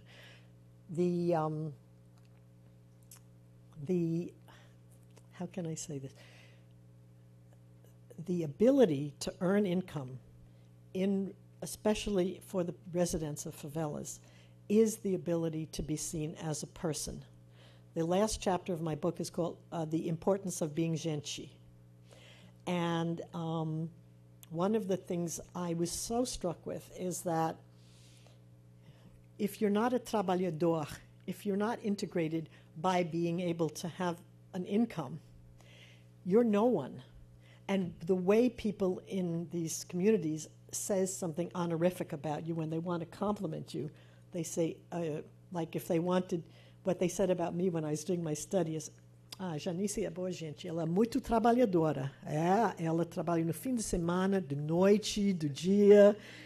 They loved the fact that I was working all the time. And when I guess the most touching part of my book was when I met the smartest, most well-educated young man who I'd known in Catacumba. His name is Nilton, and I talk about him in the book. And he, after 30 years when I found him, and he was in the Conjunto de Guaporé, and I said, well, how is we're so happy to see each other again. And he had been smart enough to understand what a random survey was, to help me explain to the people who didn't get chosen, because everyone wanted me to come to their house and interview them, and they were so jealous. We had to make a fake interview form, for short form, for people who say, Janice, you came to my neighbors, you came to my relatives, well, why aren't you coming to my house? So this guy, Milton, was bright, and he says to me, this is 30 years later, Janice, I thought if I worked hard all my life, if I married well, if I limited my family to only 2 children, if I got my 2 children into private schools, if I got them computers when they were 15, if I did everything possible to make them really have the best chance, and then if I continued working after I was retired, and then if my wife continued working after she was retired, that by today we would be gente. But Janice, today we're light years away.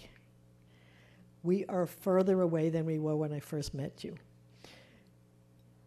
So unless the UPP communities can deal with this issue, not just of pacification and no drugs, no arms, but of being part of a real citizenship and a real society, I really don't think it's going to work. I think it's a very big challenge, and as you all know, well, let's see, how many minutes do I have, Paulo? We're about done. Okay, so I will list my concerns, and then I will close. I won't say all the wonderful things about UPPs because the film showed them, and of course it's obvious that it's much nicer to know your kid is going to come home alive from school and your little baby won't be shot through the head while crawling on your front veranda. There was no doubt about that. And it certainly is no doubt about the benefit of having services and investments enter your community. My 7 fears are, 1, none of the people in these communities, nor the UPP who work in these communities, know how long this is going to last. And the word on the street is that as soon as the Olympics are over, the UPP will leave. And when you ask the people in the communities, well, how long do you think, if they did leave, how long do you think it would be before the traffic came back? They say, oh, they're going to cross each other at the entrance. Vai se encontrar na entrada. So, I mean, that's one. The second, who governs?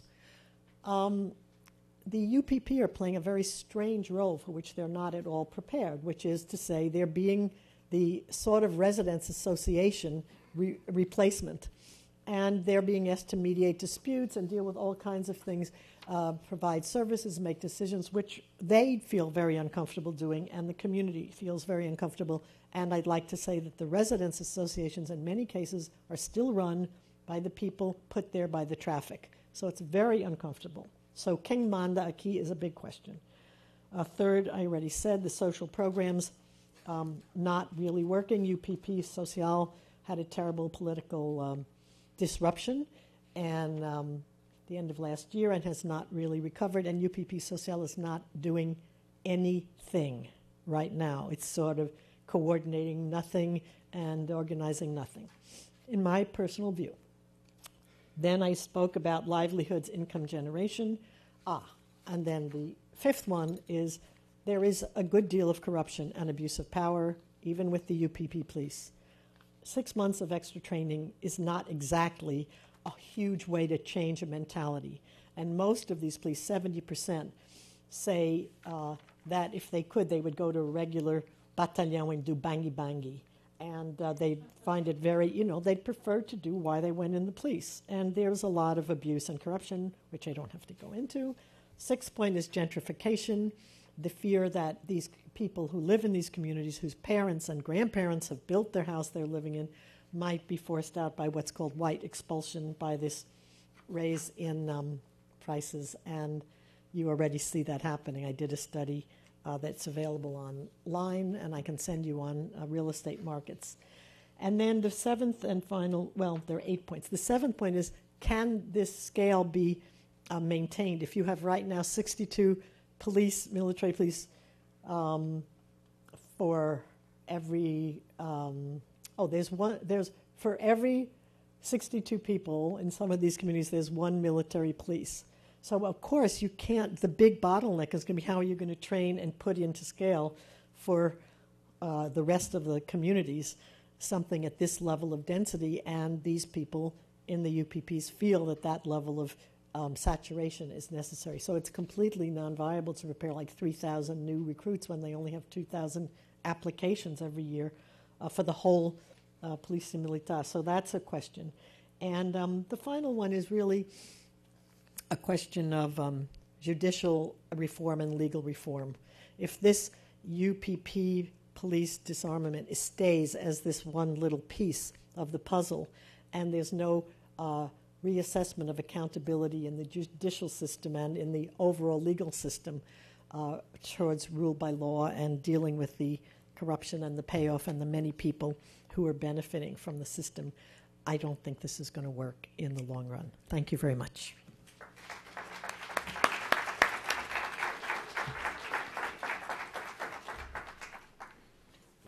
Thank you very much. Before we open for questions, I'd like to ask Mauricio and Amisha if you have any comments on what Janice just said. I have a lot of comments, actually.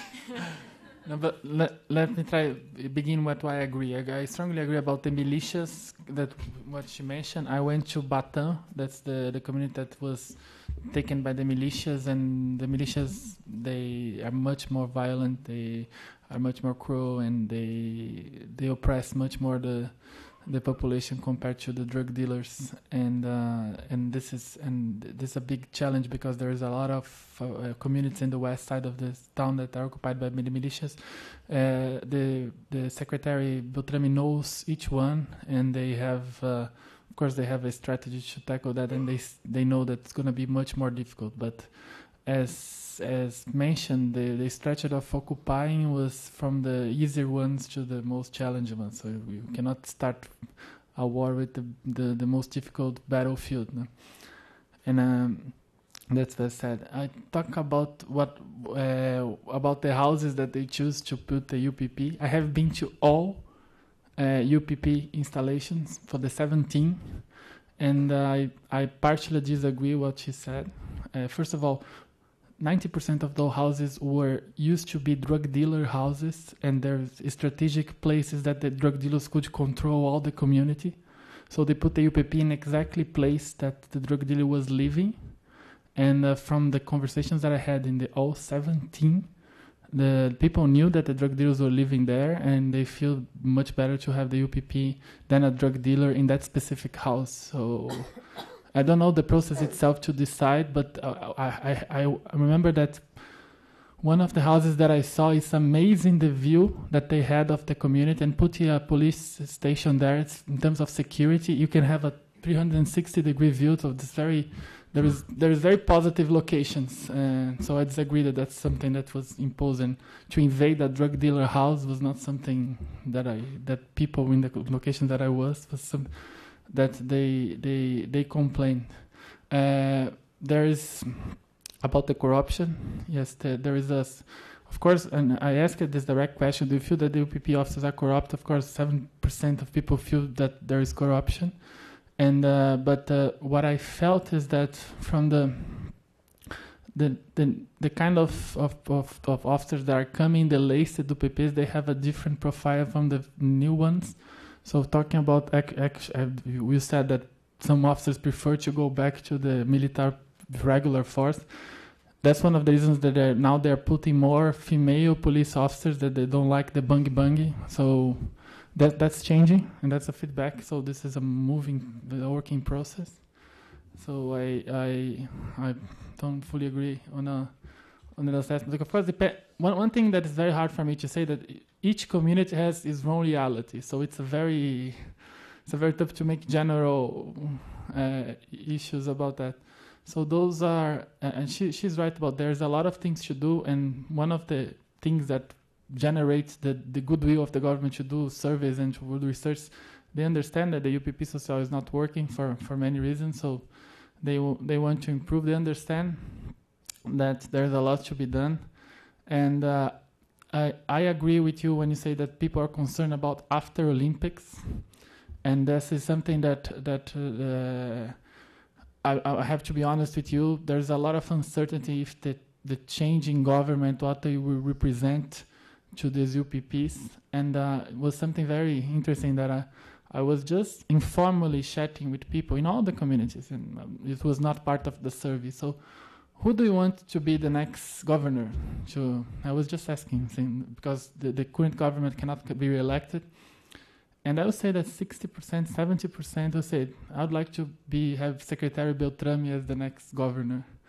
And I was surprised because he's not a politician, and I don't think he intends to run. But he's a very popular, and so this, because if he goes in, the people feel that this is continued, and they associate himself with not corrupt police. So there is this sensation, there is this uncertainty, and it's very hard to predict, because like Secretary said in the film, there is no manual to this initiative, so there's no reference. So it's but of course if not only the security comes, but other things comes that could be minimize the possibility of jeopardizing the initiative. But those are my main points. Amisha.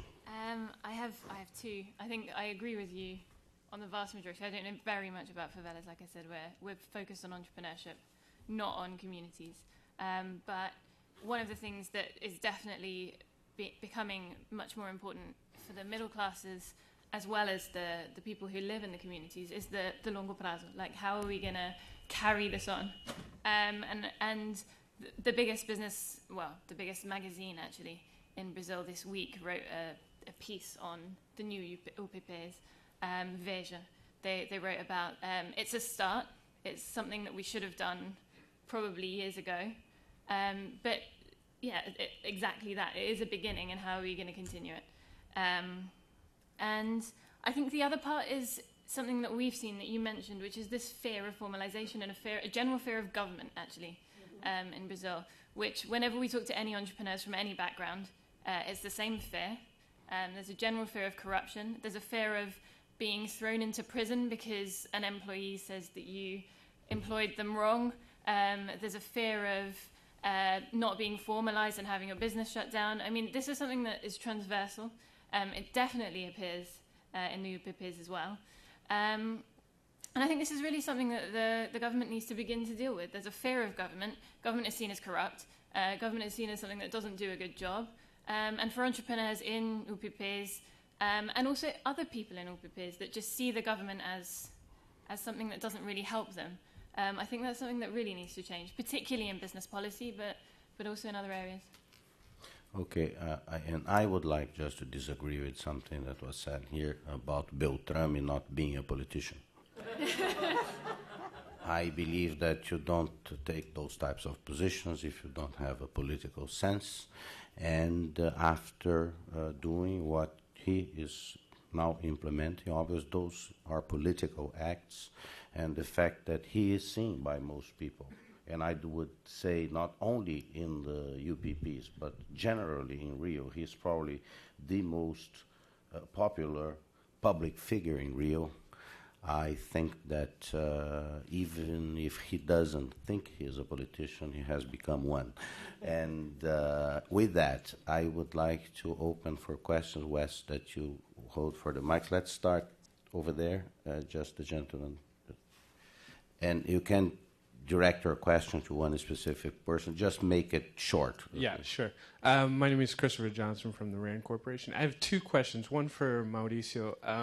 Did you, during your survey, did you have any sort of questions that address state legitimacy and perceptions of state legitimacy based on sort of the program, the UPP coming in and versus the sort of drug traffickers? I'm not sure if you can answer that. And I had a general question for everybody in terms of, I know some other cities around Brazil have started to adopt the UPP style programs.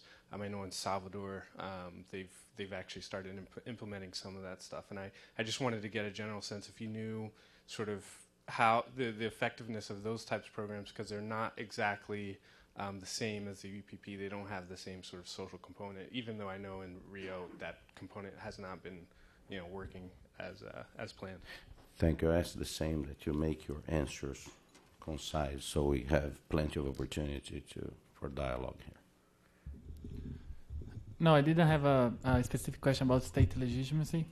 What I felt was that, and I'm gonna partly disagree with Janice again on the parallel power. Parallel power is kind of expression that I heard a lot on all the 17 UPPs, and it's kind of related with what she was saying about coming in and go with people that they did, especially during the evenings. People had a lot of struggle to come back during the evenings to their communities, and they don't right now. So this is what they connect with parallel power. It's not about all the state, everything the state supplies. And regarding our second question, I know that not only Salvador but also in Rio Grande do Sul, they started a new UPP in Porto Alegre in the south, but I have no data about how it's going. Okay. David. Thank you. David Atkinson. A very brief introduction to give my question some context. I'm on the board of Princeton in Latin America, and we send fellows throughout Latin America, a lot to Endeavor. and they're recent graduates of Princeton and other colleges and universities. And we're really trying to increase our program in Brazil. And we actually have some fellows that have been reading the articles and so on. One in particular who wants to go to work for Dois Irmãos. I've never heard of Dois Irmãos, but anyway, I'm glad to hear you have. In Rocinha. So my specific question to you is, would you send your son or daughter or boyfriend or girlfriend or whatever, 21, 22, 23-year-old, into living, working in a favela and maybe even living in the favela? I think, Janice, you are the only one here that lived in a favela, so answer that. Thank you for that question. Yes, I agree with what everyone has been saying here, that it depends on the favela, and there's a wide variety. The Dois Irmãos is a very, very good nonprofit organization doing wonderful work. It's run by a very well-known business person who does this on the side. He's he and his wife have been working on it for a very long time, and now that Rocinha is pacified, I think it would be a wonderful experience to have students live there. I think for each, I'd be happy to, and other people I'm sure would, to talk to you about when the students apply for these things, where I think it would be more or less safe. But, you know, I lived in these favelas when everyone was saying it wasn't safe, and they're extremely, unless there's a war, which in the UPP favelas there is not, I think it's a wonderful opportunity. Yeah, they will never be so happy, so well taken care of, and so full of life as if they're living in a favela. The gentleman here, and we'll then go there, and we'll keep going. Hi, my name is Kareem Parson with the State Department. I get this, for lack of a better term, the seize and hold kind of concept, for better or for worse. My question is, are there any stats on arrests and prosecutions of the drug traffickers? And that's for Mauricio, if you have that information. You mean since? Yes, since the UPP program kicked off and the arrests and prosecutions. Yes, there's some stats, but the issue that Brazil legal system is very slow, so it's very hard to comment on final assessments of those drug dealers. But there is a lot of things going on in terms of suits. But Mauricio, I understand that the general levels of violence, at least measured by homicides, no, but have been coming down. No, but he was saying about the drug dealers itself. No, right. But I will say this: that if in those cases where they announced the BOPI action in advance, the big guys all left in advance, and they all sort of congregated out in the Complexo del Amor, but the ones who stayed, who decided to stay, every one of their photographs is in the UPP office, and if they do anything that's illegal, there's a no tolerance for arresting them. As long as they come, in and they have their backpacks revised, which they hate, but as long as everyone goes in and out without drugs or arms, they will be able to find a new life, and they're not being arrested. Okay, having our backpack checked is also done here at the Wilson Center. Right now, so that's not so serious. No, just behind. Peter, give it to Ms. Nelson. Okay, then I'll get back to you. Okay. Joan Nelson, School of International Service, AU. To the issue of sustainability, wondering whether any major parties at municipal level, probably more important than national, but I make it an open question, have picked up on this program as something to which they're committed, and related to that, whether the vote in these communities is likely to be strongly influenced by whether the program is or is not continued, and that vote is big enough to matter. Mauricio, is Paz up for re-election or not? Yes. Okay. Yes. Pais is the mayor of Rio. Last year we did some polls from the state governor election, and it was those public polls. They were asking, why are you voting for the re-election of Governor Cabral? And 65% were saying they voted for him because of the UPPs. So it's politically speaking, it's a very strong brand for him, and he was elected in the first round. Remember that in 2006 he won, but he didn't win in the first round, and he was elected in the first round basically because of the core voters that thought UPP made Rio better. So this is, in terms of electoral, this is very important, and I think Mayor Pais will run for re-election on the basis that he's going to keep working on the UPPs. And yeah, just to add to that, I think the media is taking a huge interest as well, which makes a big difference to politicians. So it's on the front pages of Veja, of Globo, of newspapers. It's very popular on television. When it's on, people stop on the streets in Rio and watch the TV to find out what's going on. So it's really a part of public consciousness right now. Right. It's not just the people in the communities, but everybody in the whole city, especially everyone in the city, is very relieved to have this. So I think yes. Mm-hmm. Peter, do you have a question? And then we go back there. Peter Knight, a former World Bank, and I'm working some on questions, the use of information and communications technology in Brazil. Carioca, no. Yeah, right. My question is, I guess, first to Janice. Since you said that the arms are gone, or not as visible at least, but the traffic is still there, then why isn't the trickle down still continuing? And then it was said that, in fact, anyone who comes in and goes out with any illegal stuff would be stopped immediately. Then how does the traffic continue? Basically, it has to do with the traffic and its impact. Well, yes. The arms are pretty much gone. I mean, I think it's very, very rare to have someone who's still able to have arms, or at least ostensive arms. But and the traffic has been reduced a lot. It's much more discreet, and a lot of the trafficking goes on outside the favelas.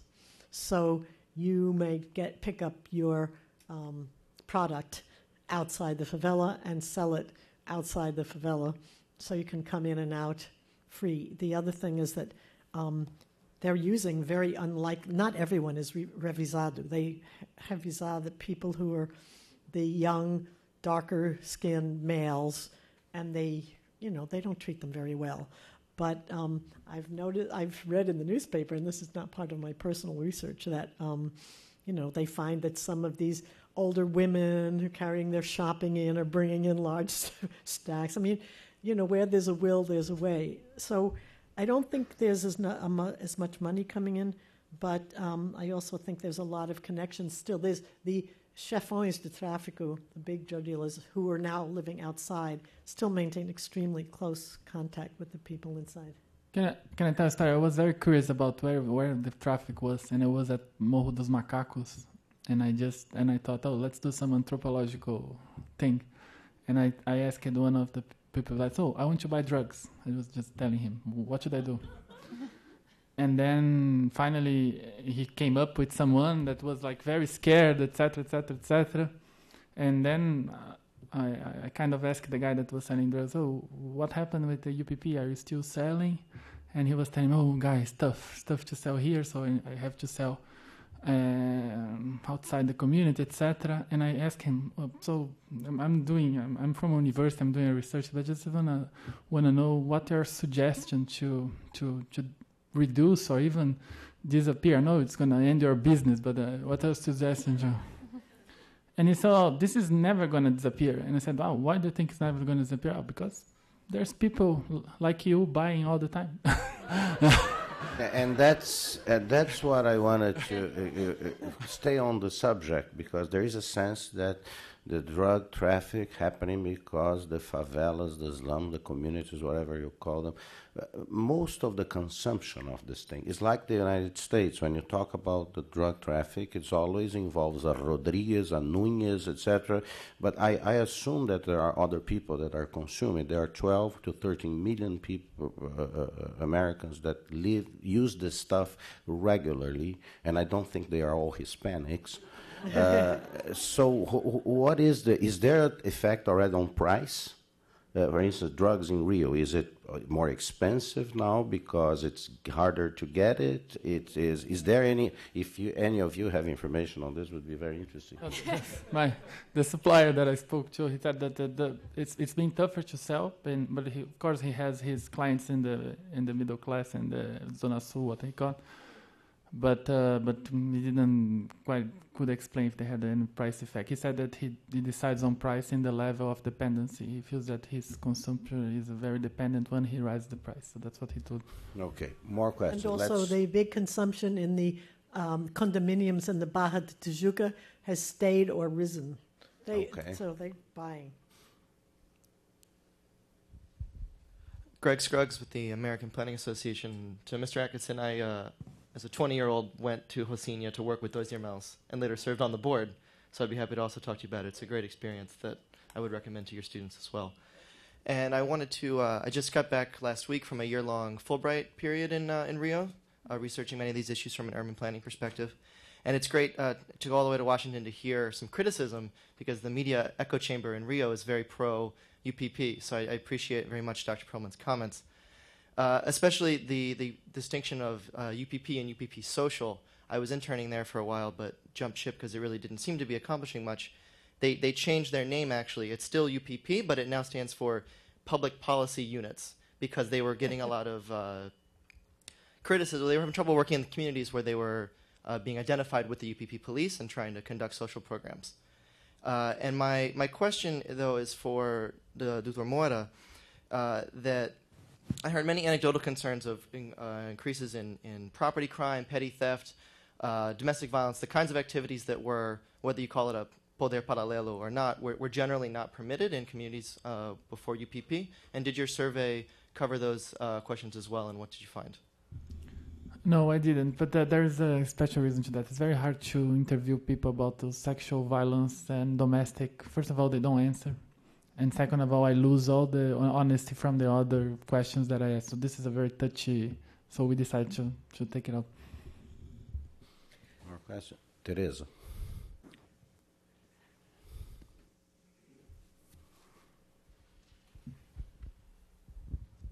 Hi, I'm Teresa Williamson with Catalytic Communities.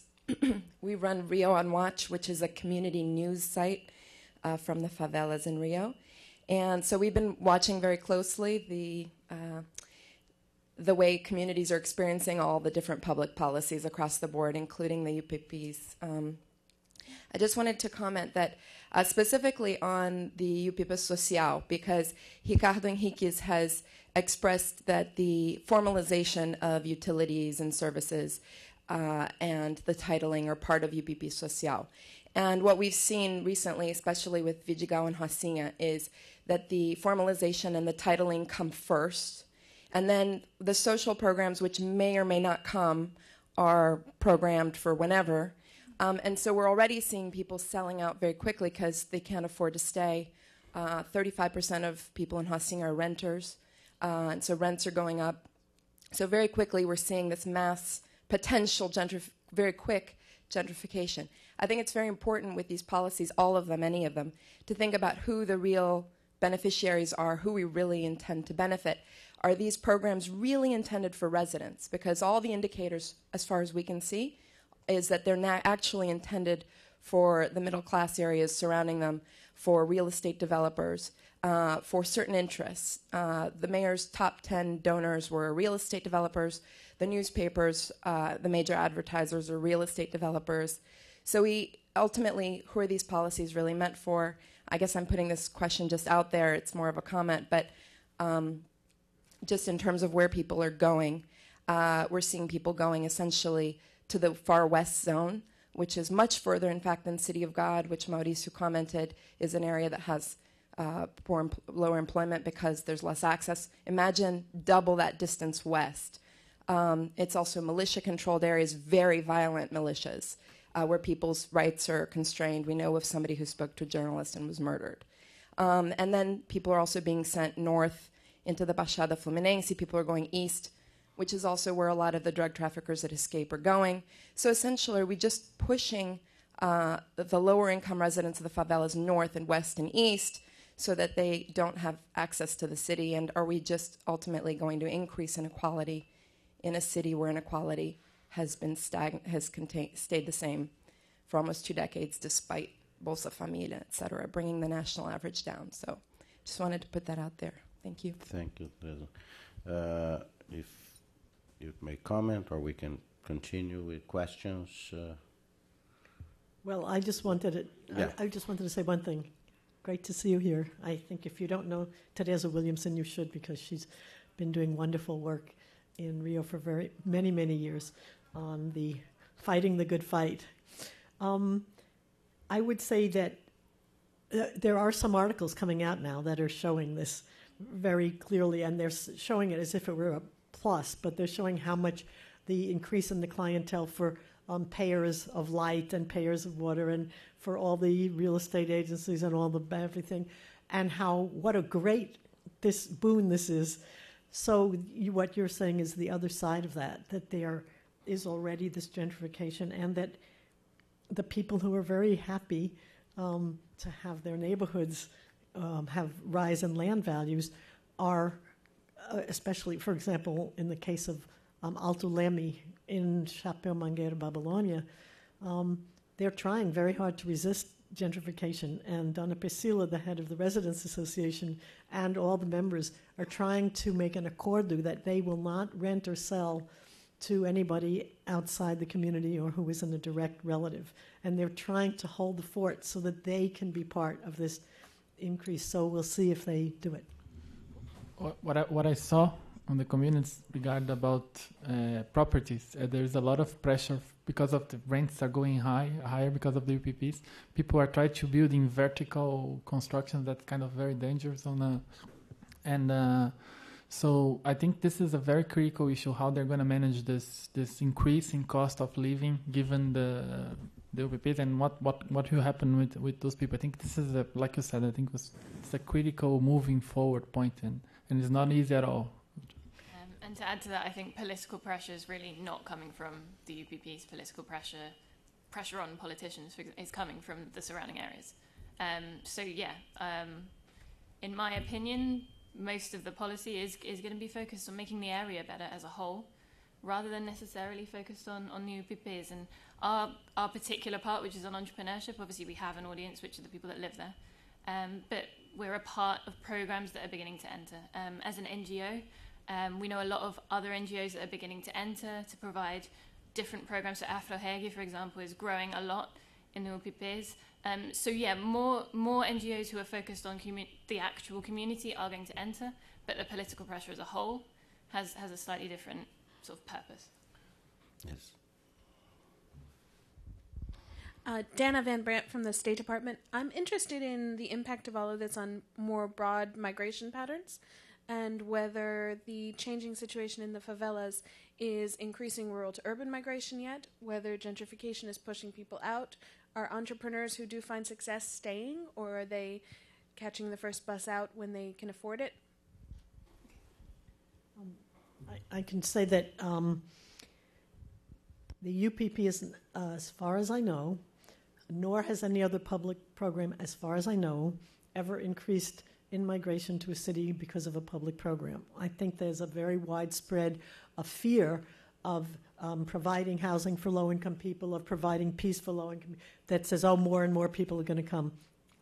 I've never seen a correlation of that in all my years of study anywhere. I think what's interesting is that Rio's growth as a city from immigrants is going down and leveling off, and even though the favelas are still growing much faster than the city itself, the rate of growth in both is has a secular tendency to go down.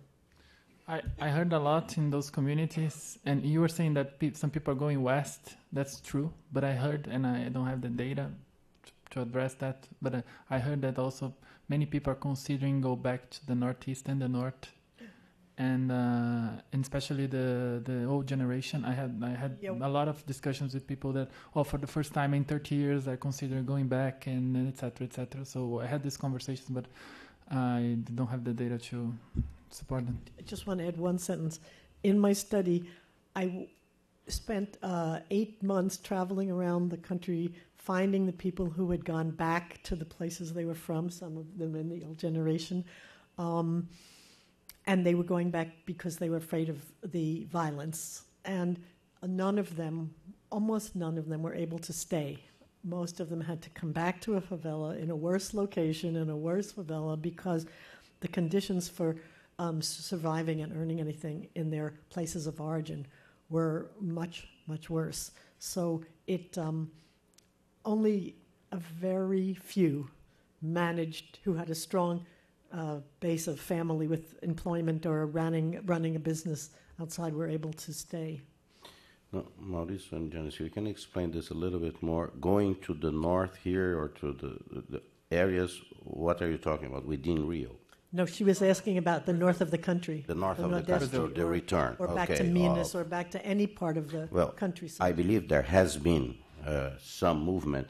No, and the basic argument was that, first of all, there's an increase in the cost of living in the UPPs communities. That's first of all. And the second that I heard is that some states in the north and the northeast now are growing more than the states in the south and the southeast.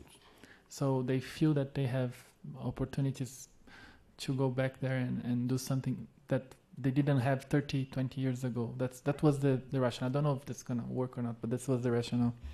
And in migration panels generally, with patterns generally with entrepreneurs, exactly what you said. Entrepreneurs from the northeast maybe came to Rio to start, and they're going back to the northeast because of opportunities. So I don't know whether that's just a UPP.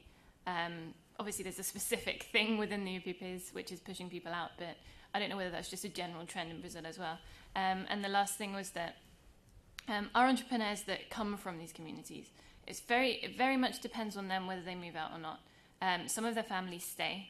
The majority of them say to us that they moved out because after a certain point of wealth, you become a target. And they don't feel comfortable staying there. More than they don't like living there, or they don't feel a part of the community. And it's better to be able to show your wealth somewhere else and maybe return to the community as the son visiting the mother than actually living there and showing how well off you are.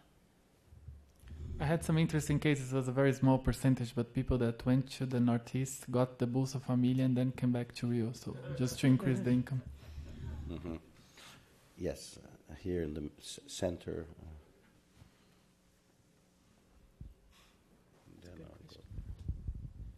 Hi, I'm Liz Leeds from the Brazilian Forum for Public Safety and Senior Fellow at WOLA. I have two questions. One, for Mauricio or anybody else who wants to respond. Many people have mentioned the importance of the social aspects, whether it's the UPP Social or more general social policies, succeeding in order for the UPPs in general to have any kind of long-term impact. So my question really is a political one.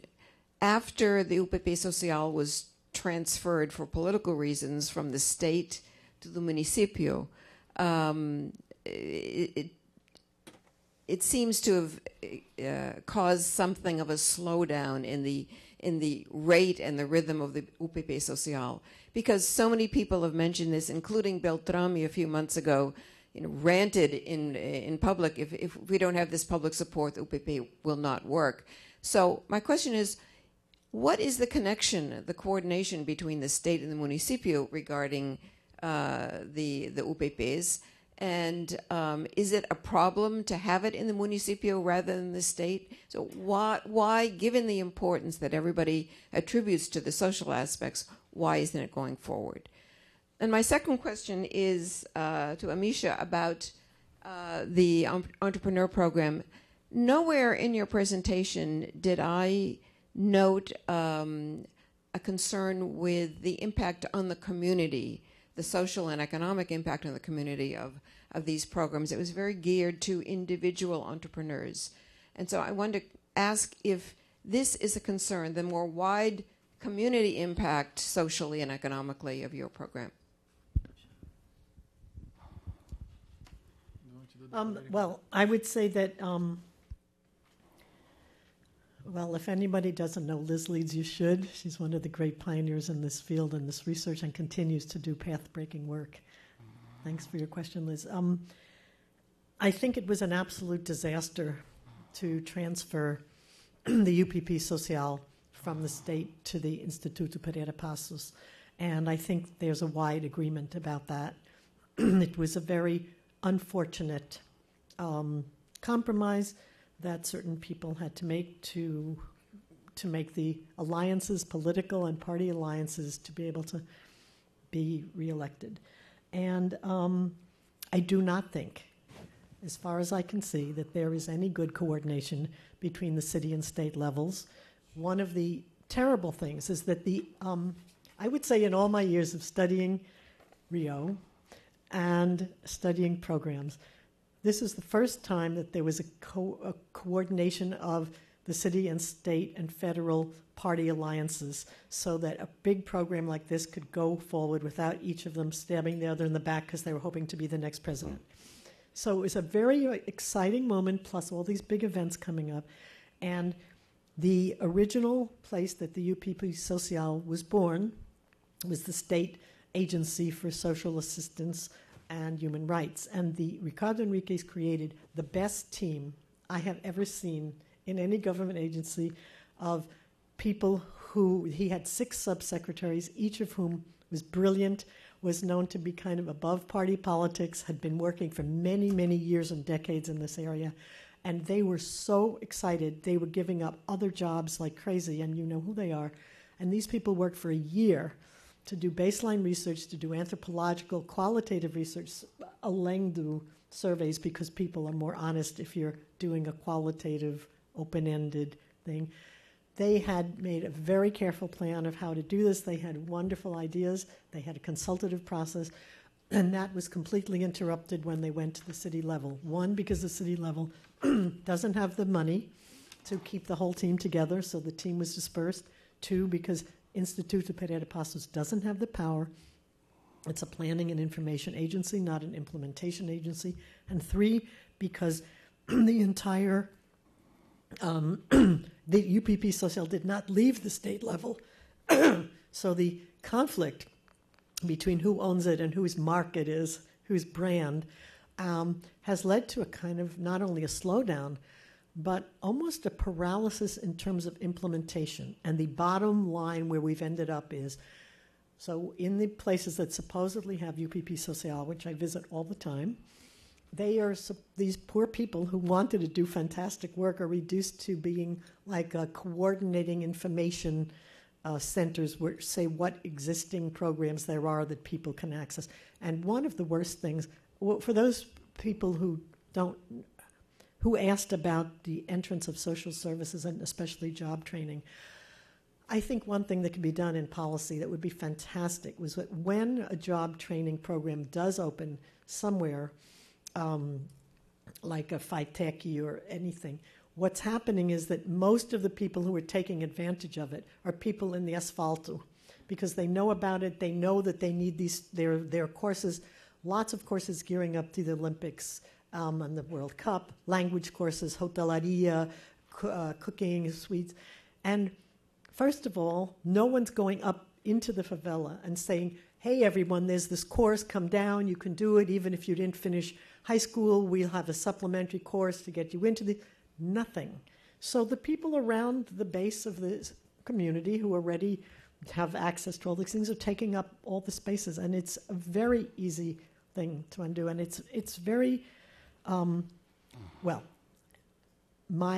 one of the things I would love to see, if anyone here has the political access, is why not create a jobs bank of the list of all anticipated jobs at all skill levels that are going to be created in the years between today and 2016, all this infrastructure money, all of this money, and why not create a skill level and a training course level for each, and then offer first dibs to people who live in communities, like could be UPP communities or any communities, and start now for whatever training they're going to need for the higher ones or for the immediate preparation for the easier ones. I don't see why. I mean, Rio could get fantastic leverage in the world for being the first place to really use an opportunity like this instead of to suppress the poor to create jobs.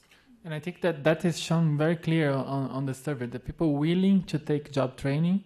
And I also have the data, what kind of job training they're willing to take, and also just very honest, willing, but of course with advertisement and information, we can increase that level of willingness. And also I see demonstration effect. If someone takes a course and gets a good result, brings others. So their willingness is it's not a static variable. So I think it's kind of a lot of opportunities. I fully agree with you. Amisha, I think there was a question for you. So it was kind of focused on the impact of entrepreneurship programs in communities, right? Individual versus community. Yeah. So this is something we're struggling with generally, to show the impact of entrepreneurship on communities in general. So forgetting whether it's in a UPP or anywhere else, how you show that an entrepreneur has effect on the community is quite a complicated thing. It's something that internationally people are beginning to study a lot more. The OECD, the Organization for Cooperation and Development, is beginning to study this. The Rockefeller Center is beginning to open a grant as well to study it more. As Endeavour, what we've already done is begin to look at employees created, at the contribution to the GDP, which are kind of macro level things. What we've also done on a more micro level is look at our own entrepreneurs, who they're employing, what the employees are getting from it, and the health and education access they and their children get compared to what we call a peer. So we ask them to compare themselves to their brother or their sister or someone who they think had the same opportunities as them, and comparing it to the jobs they had before. So we're mainly focused on the employment effect. What we see is that it starts very much at the beginning as people you know. An entrepreneur hires people that they know to help them grow the business at the beginning. And this suggests that any program that was implemented in UPPs would have an impact on, at least an immediate impact, on the people they hire, which are close to them, which are very likely to be from the UPPs as well. What isn't clear is exactly how that works, because we haven't implemented a program, we haven't evaluated it in the same way yet. And the kind of the second half of the impact is almost what Mauricio was saying, which is the role model effect. When you see an entrepreneur from your community who's grown, you can begin to track the impact that has on people they knew. And that's another piece of research we're beginning to do, which is looking at Endeavour entrepreneurs, who they were inspired by, and then dragging back to see who they inspired, which I think is very relevant to the UPPs. And this is something we're going to begin implementing when we have more programs in those areas.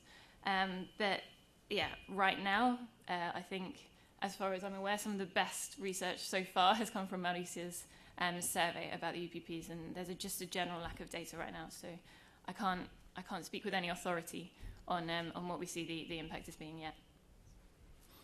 Yes, right here, then we go up. Good morning. My name is Saul Eston, and I'm with Phelps Stokes. My organization works to empower Afro-descendants and indigenous communities in Latin America. I want to start by just applauding you for the great work that you're all done. I think that your research is really innovative, very cutting edge, but I can't help but feel a little bit disappointed that time after time in these sorts of discussions, conversation about race in Brazil is not brought into the conversation. I want to ask, where is the conversation about race and race's impact on social outcomes present in your analysis? I think in a country where racial categorizations are so heavily correlated with social outcomes, if you're not including race in the discussion about socioeconomic development in Brazil, you're not really having that conversation at all. So what has your research done to disaggregate the data to show the distinctions in social outcomes across the different demographic and racial groups? Have you anything to contribute on that? Yes. I appreciate what you said and your concern, but I just wanted to say that in my research for my book, this is not research on UPP, First, I found a number of interesting things about race. One is that when I first started my research, everybody wanted to upgrade their race to whiter in their self-analysis. And especially if you had a degree, then you could move up one classification. In my with the restudy, it was absolutely fantastic because this was a self-identification of the same people 30 years later. Now they're putting themselves as darker because there's this whole thing in the favelas of raízes and being part of the movimento. And so now everybody's darker, not just darker than they said they were, but 1 or 2 grades darker. And I think the race question is so interesting. One of the encouraging things that I found is that I asked a lot of questions about, I was going to pull up the data, but I know it by heart, about the basis of discrimination. And I asked this for the original people in 69, then I asked it for them again 30 years later for their kids and their grandkids. And I asked them all the basis of they've felt stigmatized or discriminated against in order, and they could mention as many as they want. And in every case, in every generation, the stigma of living in a favela community was greater than the stigma of color of skin by a large percentage. And by the time you get, and also bigger than gender discrimination or where you were born, and by the time you get to the grandchildren's generation, their experience of discrimination on the basis of skin color is extremely low, and it maintains very high if they're still living in a community. So I just think that's a really interesting empirical finding that there's a change in this, and it's still a relevant category, but in a very more complex and nuanced way. Actually, I have race in the data, but we have 2 kind of ways to assess that. First one is the perception of the interviewer, and the second one is the self-assessment. Yeah, we had that too. And I was interview one of the guys that had the same skin that I do, and he said that he was African Brazilian, and I asked him, how can you be an African Brazilian? I'm missing something here. And he said, no, this is what I consider myself, etc. But so it's very difficult to, and she's completely right. The issue of saying that you live in a community is much worse compared to any kind of race. The income level associated living in poor communities is much worse than race. And on the same note, we do a lot of research in partnership with international organizations, so race is always included. But it's something that we really have difficulty in relying on due to this kind of story. For example, when I say, okay, so what race am I? It's generally listed, I don't know if you've seen race forms in Brazil, like on the census, for example, but it's generally listed in like what color you are. So you're white or you're yellow or you're... Yeah. And then trying to, even from my point of view, trying to sign the form as an immigrant in the census, I'm not anything, so I have to put myself down as white, that was the advice given to me, which leads us to basically 70% of all people in Brazil say they're white, when, I mean... Now they're becoming... They are. If they say, yes, they are. Exactly. Actually, the majority of the Census Bureau just released for the first time, a majority of Brazilians self-identify themselves as non-whites. Okay. And I was interviewed a couple of times on Al Jazeera, on CNN, and I gave the same answer. Why is that? Because I feel because of poverty reduction, because of democracy, I think people literally feel better in their own skin. Yeah. That's the general answer.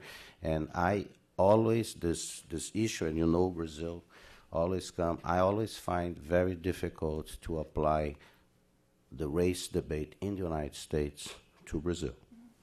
I think there are important differences. Miscegenation in Brazil has been total and complete. You are talking here to a guy who is Portuguese, indigenous, African, and I don't know what else, and which makes me perfectly Brazilian. Actually, Amisha is also, I told her, because her parents are from Switzerland in India, and she lives in São Paulo and works in Rio, which makes makes her Brazilian.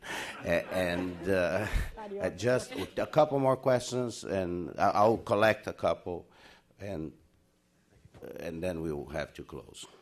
Woody Dunstan from the State Department. Thank you all very much. As somebody who actually is not very familiar with UPPs, so came here to learn. So the film started out very upbeat, and the first couple of panelists were upbeat. I was feeling, wow, this is a really good program. And sorry, Dr. Perlman, came to yours and was like, oh, wind out of the sails kind of thing. I'm not sure if you're a realist or a pessimist, but I'm curious, what would be, if you could wave a wand, you've kind of set what your concerns are and your fears, what would be the first one or two things that you would actually do to sustain the UPP programs or improve them? And let me get to a final question, I think at the back there. Thank you. Tobin Nelson, also with the State Department. When the video opened up, it said that the main goal of the UPPs was to ensure the free movement of peoples. And I was struck by that comment because I was expecting something like reduction of gang violence or ending the drug trade. And as the presentation's gone on, we've heard about a lot of different factors, motivations, such as the Olympics or real estate development or helping out these communities.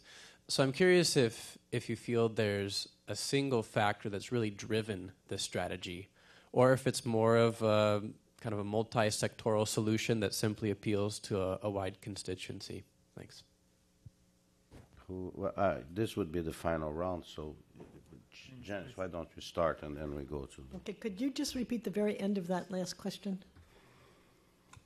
Yes, whether or not the UPP strategy is something that's being driven by a single factor, and what factor you think that is, or whether it's more of a multi-sectoral solution that simply has broad appeal. Mm-hmm. Well, it was, as far as I know and understand, the UPP was driven by this terminology to retake control of the territories retake state control of the territories that had been formerly controlled by other entities like the drug traffic and to some lesser extent the militia. And it was a response in large part to the fact that the out-of-control degree of violence and the level of homicides at the city of Rio was getting so high that it was affecting every aspect of everyday life for everyone, not just contained inside these communities.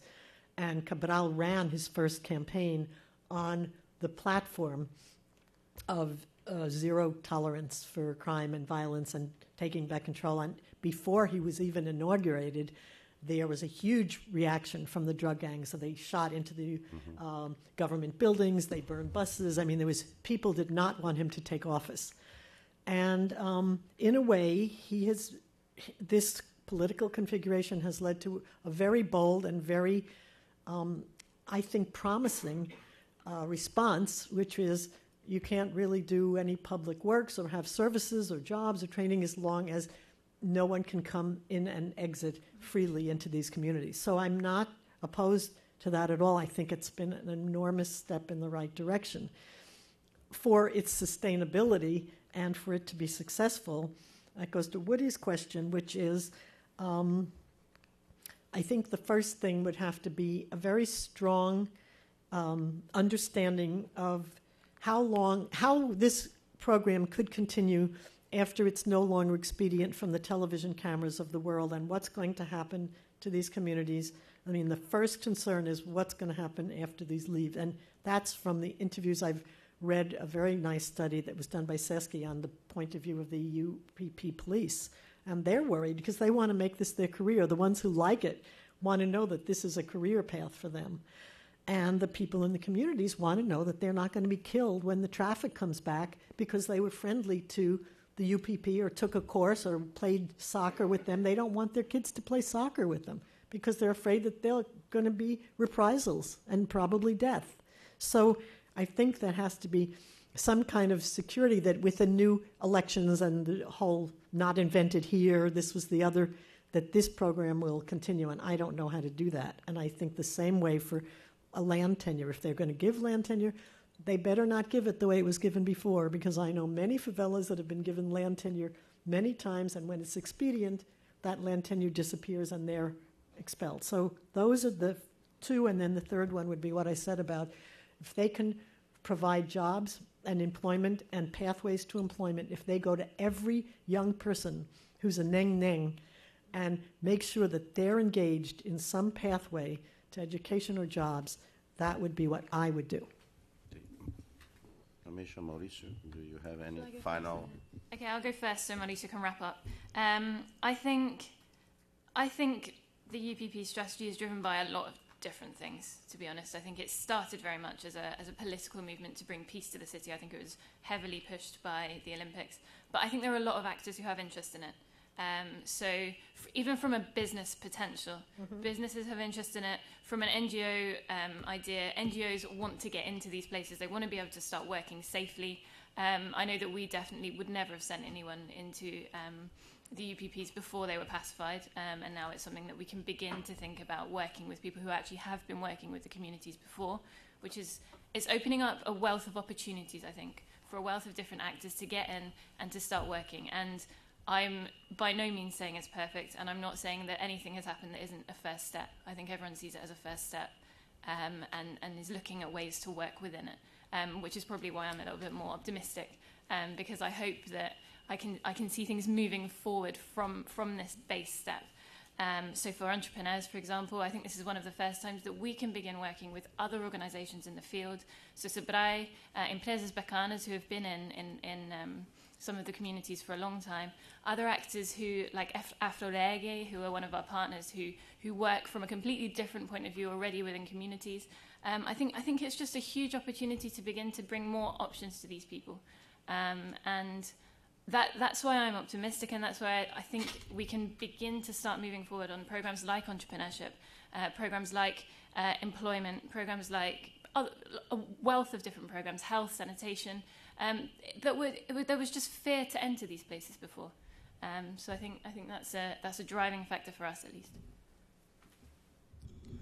I'm going to try to answer first your question, what I will do first, and I strongly agree with her. There is a lot of human capital work, because without improving the human capital capabilities of those people, of course, the risk of this doesn't work in the near future is very high. And it goes through job training, goes through entrepreneurship, goes through better education.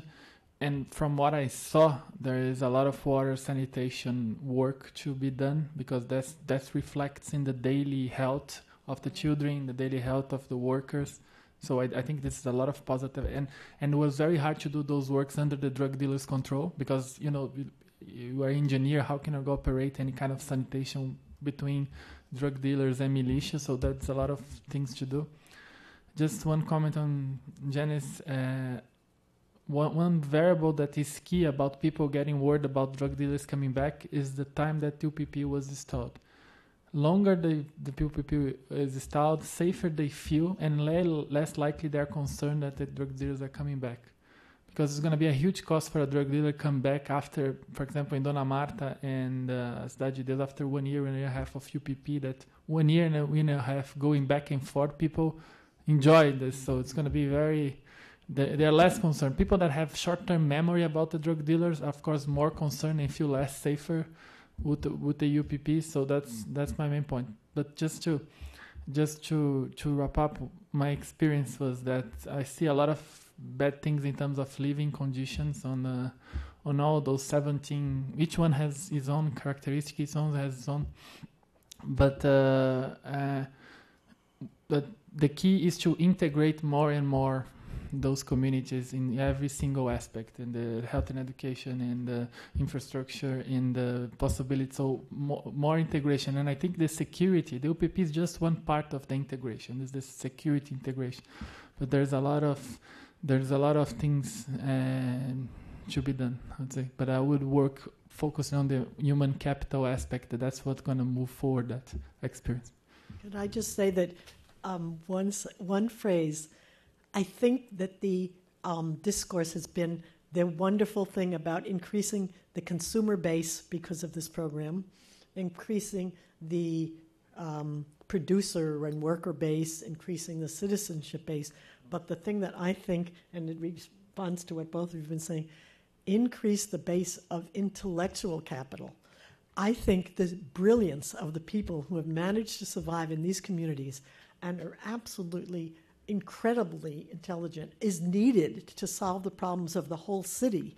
And if they're not put into the recruitment pool for their intelligence and creativity, there's going to be a huge loss.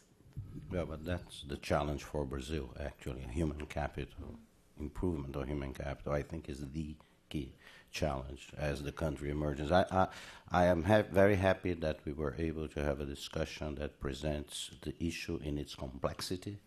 We will continue to focus on this as the experience develops. I would just like to thank the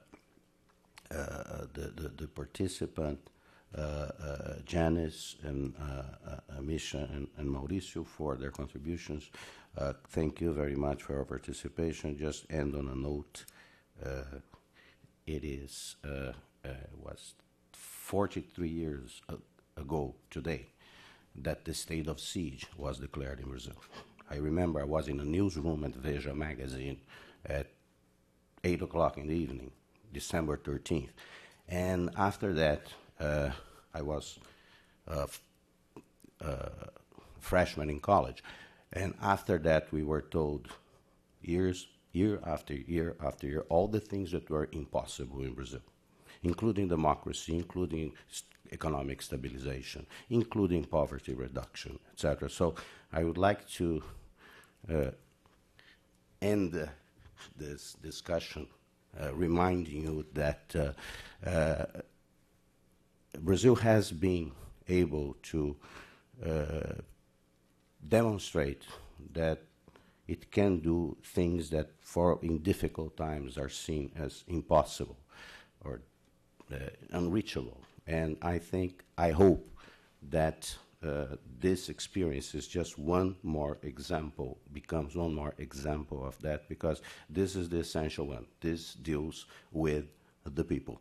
And I think it's part of a major effort of transformation happening in Brazil. Thank you very much, and come back.